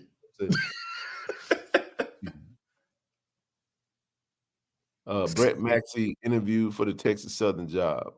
Yeah, I mean, they might interview, but they were saying like that. Well, I was going by the report. I read the article, HBCU Sports. They said that the top 4, they narrowed it down to the top 4 candidates, but Blue said I had Mickey Joseph in there. That's a heck of an opportunity there, man. Can't pay him enough money. Okay. Okay, who enough money? Mickey Joseph? Mickey Joseph. Okay. Hey, I work 13 hours, man. Leave me alone. Nah, what he said. He said, Zach, what's the word on Grambling? Grambling look like they're going to go to John Simon. He look like that's the guy that really should have been. Well, I'll leave that alone. Who is that, Ken? John Simon at Grambling. He was on the staff. TV. It was at Bubba 137 years old. Willie T. Last night. Yep. That's exactly right, man. Yep. I think Simon is good, man. He gonna have that team ready. Grambling ain't gonna fall off. Still at Tennessee? Yeah, he running back coach. You still at Tennessee? Yeah. What's popping, Jensen? He getting paid to. If Fred loses, if leads Alcorn, I shall be on Twitter that day. Yeah, man, they're gonna be a lot. But he catching the blues over there, from what I've heard, man. You know, the administration giving him the blues over there. What, talking about over at Alcorn? Yeah. I've been hearing that for the last couple of years. Look at man, that I see Mr. Riley in the chat. Ooh, this would be a good hire. Hey, Jalou at Southern would be a good hire, Blue. That's the other one from LSU. Now, I remember him at LSU, though. I mean, we don't want good hires, though. I don't want him either, TD. I want him to hire and keep everybody in place. Good principle. For real. I don't want Texas Southern I want Texas Southern to hire Fred McNair. Just so all could be at a disarray. You said what again? I said I want him to hire Fred just so Alcorn could be dismantled over there. Southern? No, I said Texas Southern. Oh. Well, I mean, I've been hearing word for the last 2 years they've been trying to, out him anyway. So, well, they won't get the man. Y'all didn't learn nothing from Jackson State. But not have no champion. Don't fire a championship winning coach. Never fire a championship winning coach that's winning.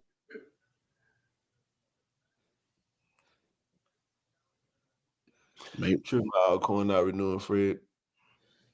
Oh wow, they're not renewing them. Dummies. Of everybody that's on there, I mean, I think Texas Southern is a great opportunity for him, honestly.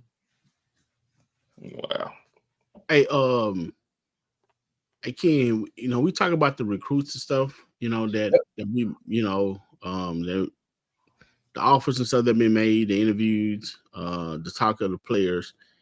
Okay, we can look at their stats and their number. We'll never know their actual abilities and what they can do, definitely till they touch the field. So everything, saying that we speak on is solely going on highlight tapes and numbers. And I'm sure the coaches got way more in-depth on stuff than we do. But with that being said, man, if you really put some weight behind the numbers and stuff at the offensive line, which has been hit hard in this first wave of recruiting, and with all the tight ends and stuff that you mentioned, that we have, man, those guys should be running free, man. I mean, it shouldn't be maybe too much standing in the block to help, that type thing. It should be pretty open, man. And actually, quietly, I'm pretty excited from the looks of it. Yeah, I think, like we said, if we can keep 85% of our roster, 85 to 90% of our roster intact, the ones that were eligible to return, and we just filled in the holes. Definitely needed some a major upgrade at linebacker with some upgrades at defensive end, cornerback, because we lose Hazel, who's a starter. Is he leaving? Hmm? Is he going to go ahead and go for Gore's last year eligibility? He ain't got another year. Well, yeah. Okay. I thought he had another year. Hey man, he should have got some form of a look, man. That young man balled out pretty good this year. Well, Hazel is heavily, Hazel got a lot of looks. Matter of fact, from what we was told, all the scouts that were coming in was asking about Hazel, man. They love him. A lot of the scouts really like Hazel a lot. So Hazel got a chance at the next level. Speaking of Hazel and Irv, did coach did they go back to Waffle, man? Might be some more stuff out there, man. Hey man, South Carolina, man. Kobe sent hey, we need to go. Hey, Kobe need to send us some of them dogs from over there. You ain't got to send them to just showing where they are. We'll go get them. Yeah, a couple of them Campbell players too. Oh yeah, Campbell had a lot of players hit the portal. I wonder where. Hey, Blue. Any idea where Hodge Malik Williams is gonna go? Is he going up? I don't think so. Hey, you talking about some chill? No, man. It's possible. He can go to FBS for sure. Lower level. Man, I'm see you, Ralphie, into the portal today. I don't know that both. Everybody talking about Tracy into the portal. Come on back, Herman. I welcome Herman back. Nah, I don't know, Roy Faye, if Ralphie entered the portal or not, man. Last I saw, he was trying to chase a goat out of a chair. Group of 5. Wow. Yeah, that's what I thought. I thought he'd probably go group of 5. Oh, I think group of 5 too. But shit, hell, James Madison need to give him a call because James Madison losing their quarterback. And coach, he finna come on up. Well, where did James Madison head coach go? Hey, the Gamecocks just offered him. Okay. Where did James Madison head coach get a job at? Because he left James Madison to go somewhere else, if I'm not mistaken.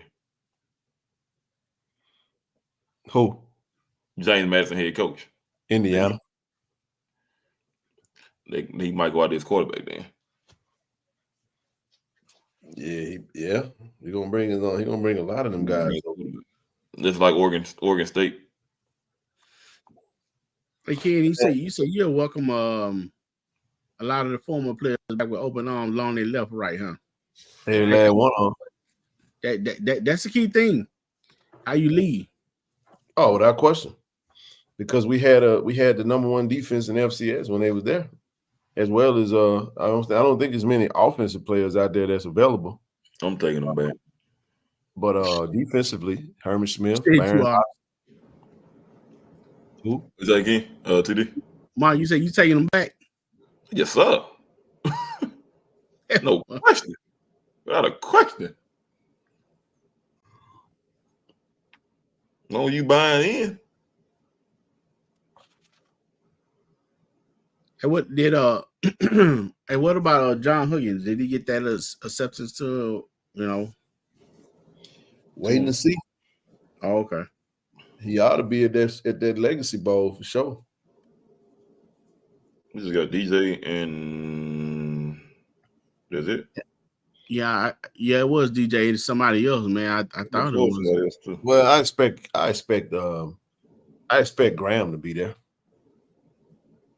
They haven't announced it yet. I expect Deontay Graham to at least get there. Hell, Hazel, all of them need to be there. We got some players. Peppers. Shit, yeah. I have several players out there that's from Jackson State, but I don't know. They doing it strategically. Yeah, and I just recently found out that they got no more NFL PA Bowl. Yeah, that one got me too, bro. I was like, damn. Yeah. That's right. Irv got the invite. That's what it is. Irv got the invite. Yeah, he haven't declared yet. Irv still. Did they come out with something where you can play in it and then still go back to school? Legacy Bowl, was it, or it was something like that? Like you can play in it as a junior or something, and you can was some little funky thing they changed in it.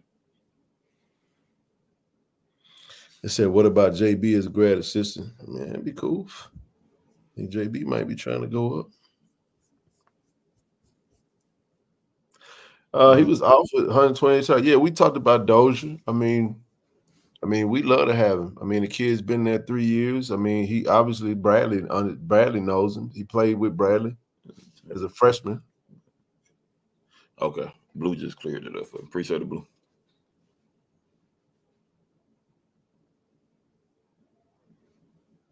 Yeah, I would love to get Dozier, man. That'd be good. I want to have 7 dope linebackers in the room. Straight dogs. I need 2 deep. No dropout. No. Fast. Yup, with speed. Fast.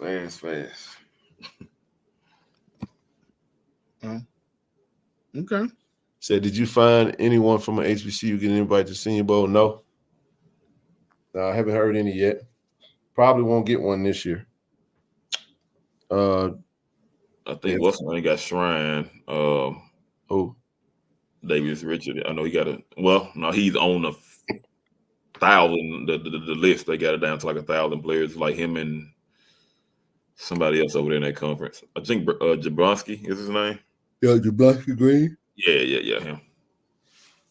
I think they only 2 at the meet. South Carolina State, right?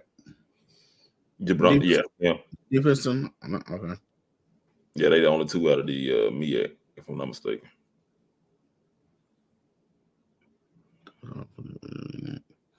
Okay. Well, but as far as that, I don't have. Said Richard going to the Legacy Bowl, but Howard O-line going to the Shrine. Yep. Oh yeah, that's who Shaw was talking about. I think.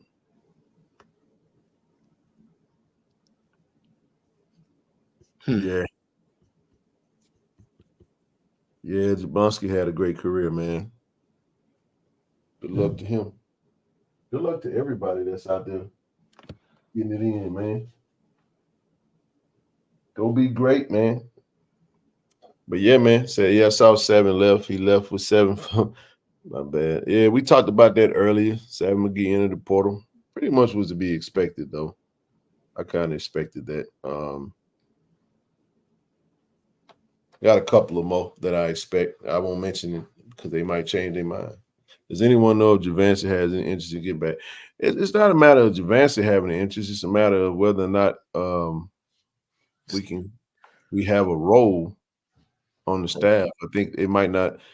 That might be something that maybe even if it's not this year, maybe next year. Well, Jensen just told you. Yeah. Door closed. That what that mean? Dude, right there, man. Just said the door. Man, just crazy, bro. Say hit the door.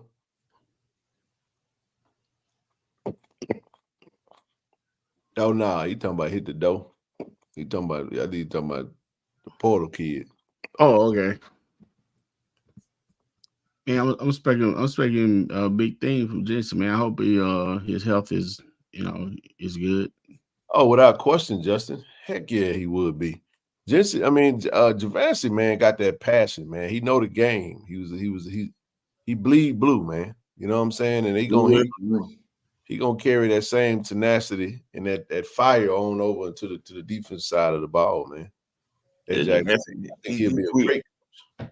And where is he now? Louisville. Yeah. Louisville. Oh, okay. Yeah, I got you. Hey, you see what Kobe said? About the linebackers?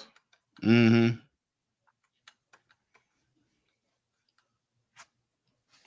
Drop a name, Cole. Hey, send that name to me, dog. We definitely go to the offer. I have an offer. We have an offer coming his way. You get a couple flag pictures on his Twitter. Yeah. Before lunchtime. Don't worry. We gotta have it, man. Gotta have it. We got about 14 more minutes, man. Hey, the chat's open, man. I tried to let y'all come on up in this thing. Y'all come up. Anybody got anything on their mind? Come on up before we get out of here, man. Hey, Mark, do you see our offense with a fullback? No. Hey, man. The tight end is your fullback. Low it dog.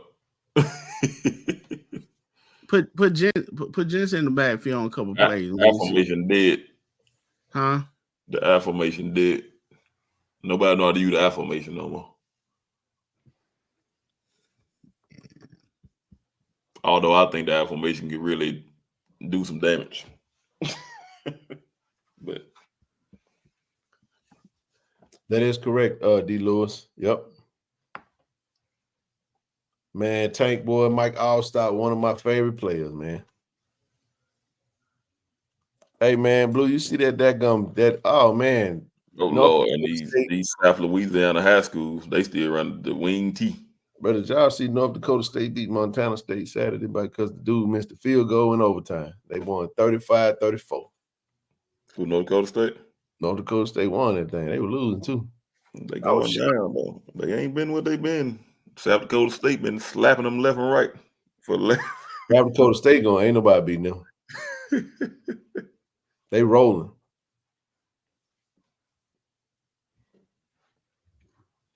Man, y'all tripping on the fullback, man. There's a lot of stuff you can do with fullback play action. There's a whole lot of stuff. Now they use the tight end of that formation now. It ain't us, TD. It's the play caller. It's the OC. They use the tight end more athletic guy who can give you more. You know, you can use them in variable ways. I mean, I'm fine with it on they coming up out the backfield. But it's just still a tight end. You see what I'm saying? Yeah. I mean, you're in a critical situation. That's a fact right there. You see that? No doubt. Man, put a 6'8" backup offensive tackle in that nose tackle, and he blocked the extra point. That's crazy. That's coaching. That's called you can't teach height. What's his cousin name? Give me the name, Corey. I need a name so I can say that. I see he posted on this. Let me go to CJ.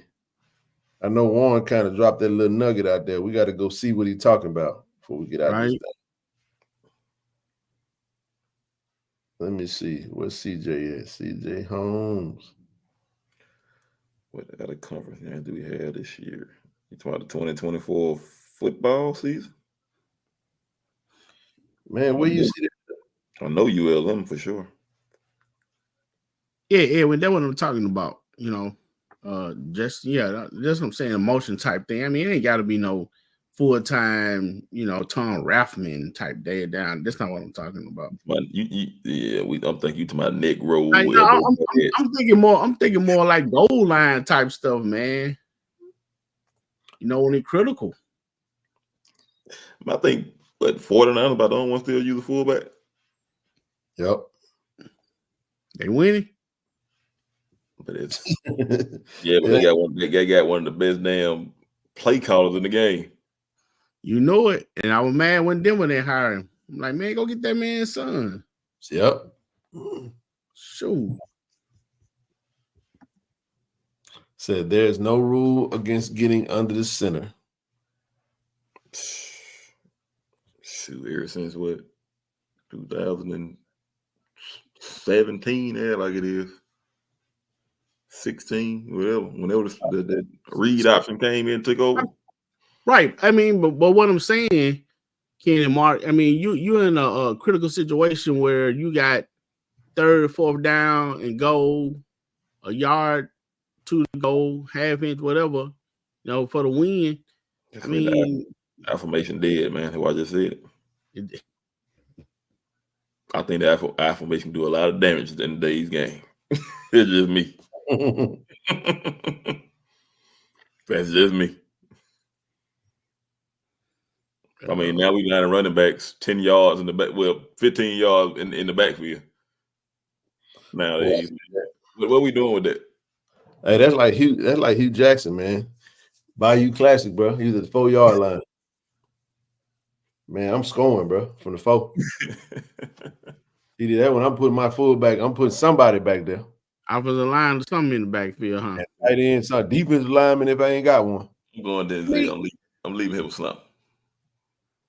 I mean, even with that being said, I mean, you could take a play like that. You got a fullback. You know, they obviously think you're gonna run what a fullback is going to, and just drag your quarterback out. You got your tight end out there for easy pitch and catch or Bro, I run. swear, man. The play Nah. call. Ooh, I hate that play. Shotgun on the goal line is just. Oh, I hate that play. I hate that play, but it worked for 40. It worked You for make them on point, bro. It worked for the 49ers. But I hate that play. I mean, goal line. I'm an RPO guy myself. Mm-hmm. If you got the quarterback to do it. And I'm going under center 4 times in a row. Man, I'm gonna push my. I'm doing something. Shoot. I'm doing something. We scoring, bro. That's all. That's all I was saying. Yeah, I can worry about that. That'll be outlawed come 2024 season anyway. For real. That's over with. He already trying to get out of there. I mean, that's what I'm saying. Just it's a throw off. I mean, even if you don't run where you going with the ball, I mean, even if it's a pass, a jump pass or something. I mean, when people see the fullback, they automatically thinking that he's going to go to a specific hole and block. I mean, but you just go opposite of where you send the fullback. But they use a lot of that TD. They just use it with the tight end. Yeah, I mean, they bring them out. They don't have to have the name fullback. Just have some extra man in the backfield. They're gonna hit the gap first. They use a lot of that little slip screens and little flares and stuff out the backfield with them. Right. Well, anyway, they have adapted all the refrigerator period fullback philosophy. Yeah. I did the other day. Was it Georgia? Georgia did it all the time. They did it with Jalen Carter last year. This year they did it with the other D lineman. Yeah. Speaking of, oh man, I almost got out of it without touching on it. The playoff committee. What's your thoughts, man? I get it. There's a lot of pissed off people that was mad today because Florida State didn't get in there. I feel bad for the kids, but part of the criteria is best 4 teams. My nephew hit me up saying, "Oh man, what you think?" Availability matters. Man, it's gonna be. I called it to the T. It's gonna be Michigan, Washington.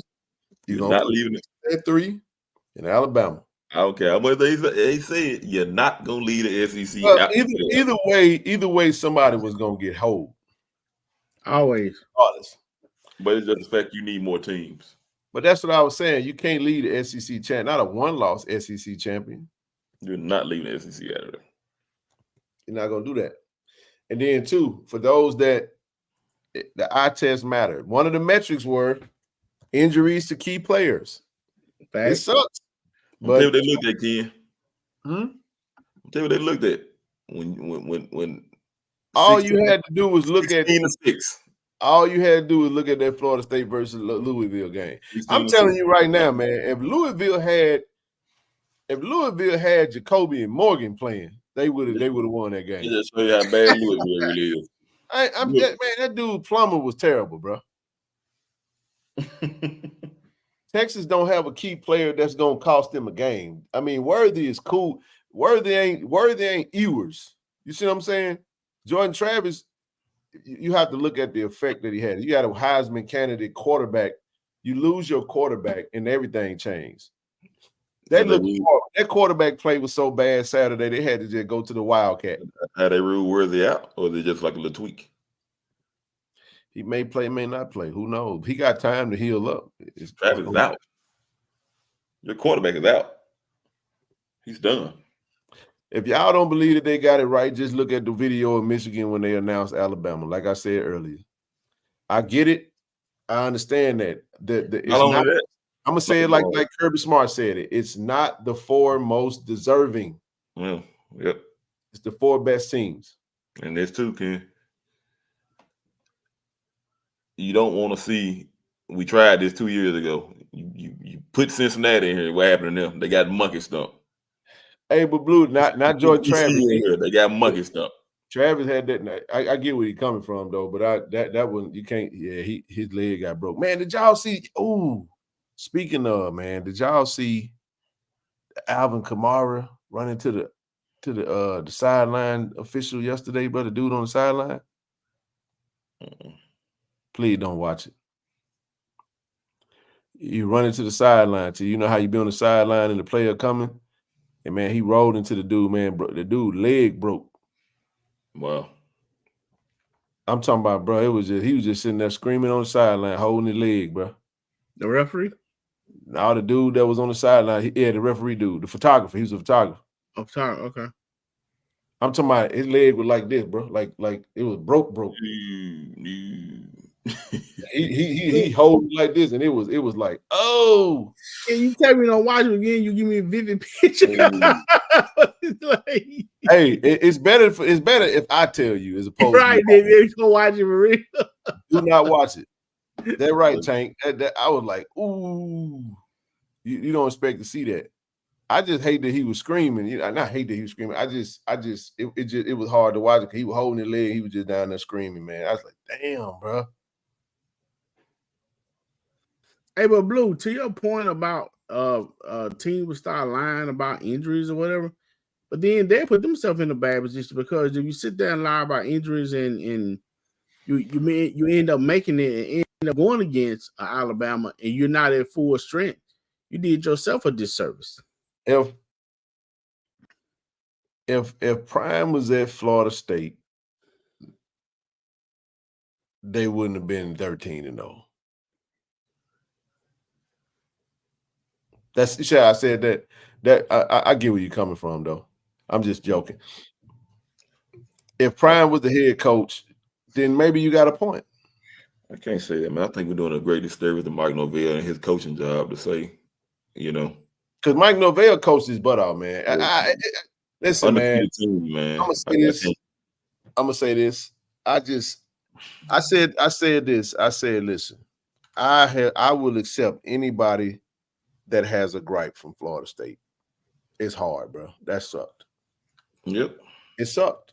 It sucked. There's no other way else to put it. It sucked. You do everything, you win every game. It sucked. And you get left out.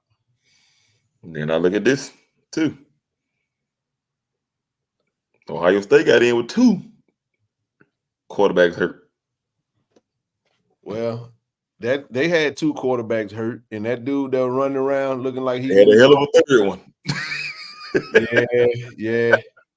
That dude looked like he was on, like he looked like a walk-on. He ain't look like no scholarship kid. I can tell you that right now. Sheesh, it was bad, bro. It was 8 for 21. Man had 53-yard pass and 55 or something like that. Now I will say this though. It's unfortunate for Florida State because that defense was ridiculous, bro. It was ridiculous. Now, I think the thing that people didn't want to see was you didn't want to see them get in there and Michigan just run roughshod over them boys. I don't think Michigan was going to run roughshod because that defense was just that legit. I mean, they got several NFL players on Florida State defense, and it sucked. But let me say this, though.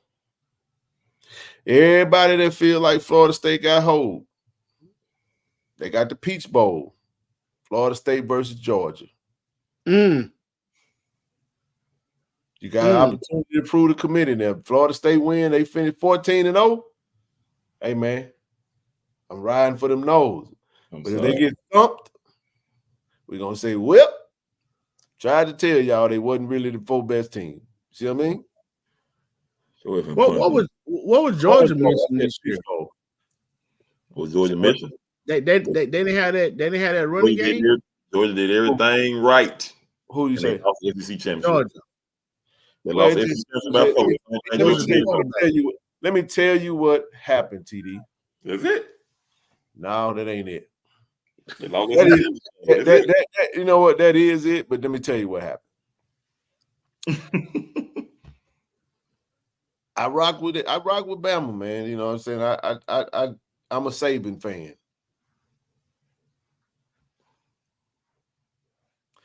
I said this at the beginning of the season. I said, see, this is one of them years, bro.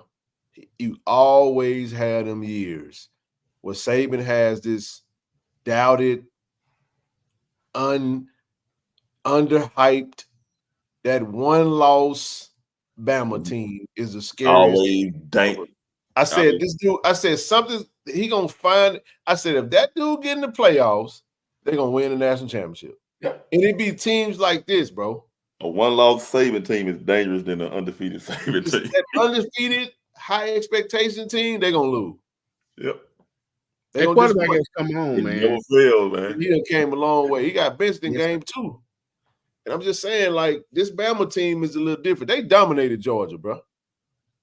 So we're going to say this is Nick Saban's best coaching job. I thought they dominated from start to finish. I thought they looked like the better team on the field. You know, they made that defense, they came to play, man. They really did. And I'm telling you, I said, I see why Michigan, like, man, damn, bro, y'all give us the number 1 seed and then we got to play Bama. Somebody Shit. Somebody. I'm gonna do it like that right here. I'm going to tell y'all what's going to happen. Alabama's going to beat Michigan. Texas going to beat Washington. You know why? Because Michigan is not going to be able to run the ball down Alabama's throat like they do everybody else. Yeah, that's a little bit. They got Blake. They're going to beat them. But I'm going to tell you what they're going to force. If they're going to force JJ, let me tell you something. He better be able to pass that game. You're not going to be able to sit back and just run the ball all game and think you're going to beat Alabama. If Iowa had an offense, Iowa beats Michigan. Simple to me. They don't have offense. So that's my take on that. I mean, I could be wrong. Michigan is the number 1 team. They look formidable.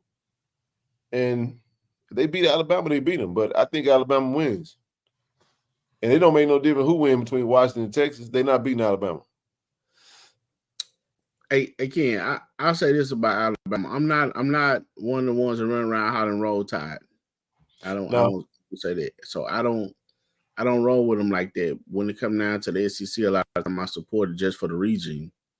But I will say this about Alabama. In this area I watch them, they seem like the only team in my eyes that look like they lived inside of the weight room and ran bleachers all year. Those guys look strong. They look physical. And people bounce off them when they hit them. Or when the linebackers and defensive linemen hit you, you go down. Mm-hmm. I mean, those guys are in very good shape. I mean, so those are tough opponents, man. So, like you said, it'll be tough for Michigan to run. And then Michigan running back, they're going to he's a destroy little fella. Yeah, he's a little fella. So he's gonna. Blake Corum, that real dude, man. He good. He good now. He good.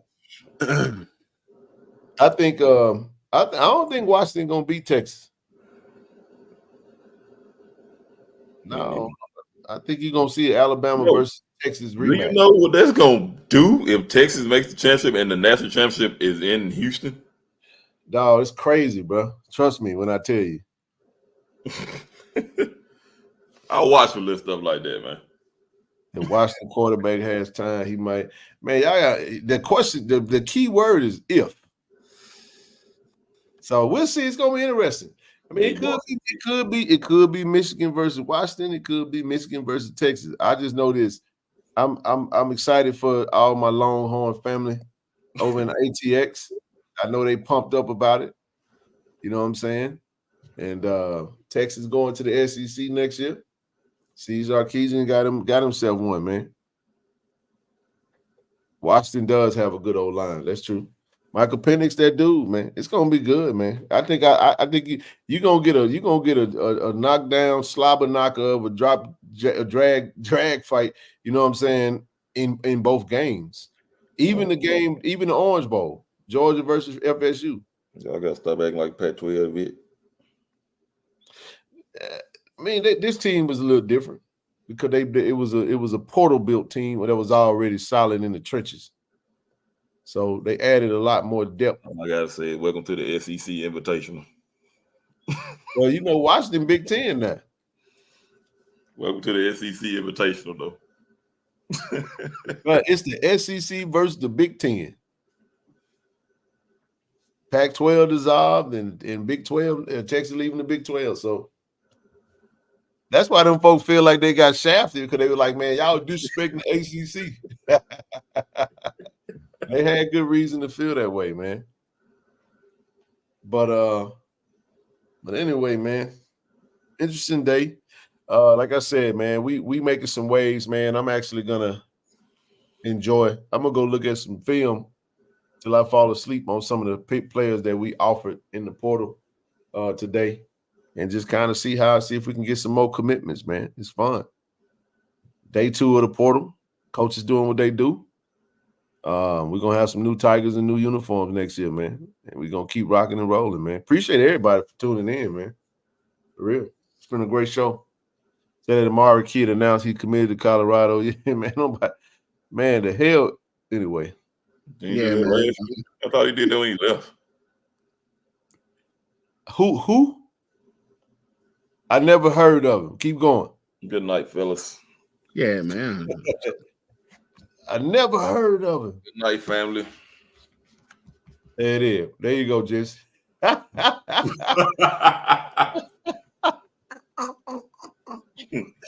I love Jesse. There's a difference between, Yeah, man. Oh my Lord. Tell him, Jesse, there's a difference between commitments and walk on. No offense, man. You come on, you be that dude, but don't sit here and make an edit when you walking on. But oh well. Yeah. but okay. Yeah, been good. Been great. Yeah, man. Hey, listen, y'all, we'll be back on Wednesday. I'm pretty sure a lot will happen, man. Somebody said equipment manager. Boy, y'all something else. Damn. I know Coach mentioned that. Coach said Prime said that was the plan, man. He said it was all his plan for the coordinator to lead, the strict coach to lead, the D-line coach to lead. Hey, everybody up out of there. I ain't trying to hear. He said that? Racing left. He said that was the plan. Everybody getting up out of there. Yeah. And they said we lost everything. Oh, wow. But we don't know. We don't know what happened with that, man. He could have left her for all we know. We don't know. We don't know. I don't get nobody. I doubt that'd be the case. She went out there and put it out there. They called it out. Yeah, I don't get nobody personal life. They're them folk. Yeah. I ain't got no money to get them folk in. I just thought the timing of it was just so crazy because after that Charleston White interview, here come that announcement, and that was crazy, bro. That was a big cap. Enormous cap. The plan was to go there and do what they did. But to his point, though, I think the bread would have came, man. All you had to do was plant your feet. If you plant your feet and the man knows that to come over there where you at, they would have came and rocked with him. The dude is a lightning rod, sold himself short in multiple ways. But that's his thing, Elevate before they terminate. Yeah, they got a lot of movement going on. A lot of coaches finding new homes. Tulane coach heads over to Houston. Jeff Levy from Oklahoma he takes over the Mississippi State job. It's a lateral move, man. Tulane, Houston, that's lateral.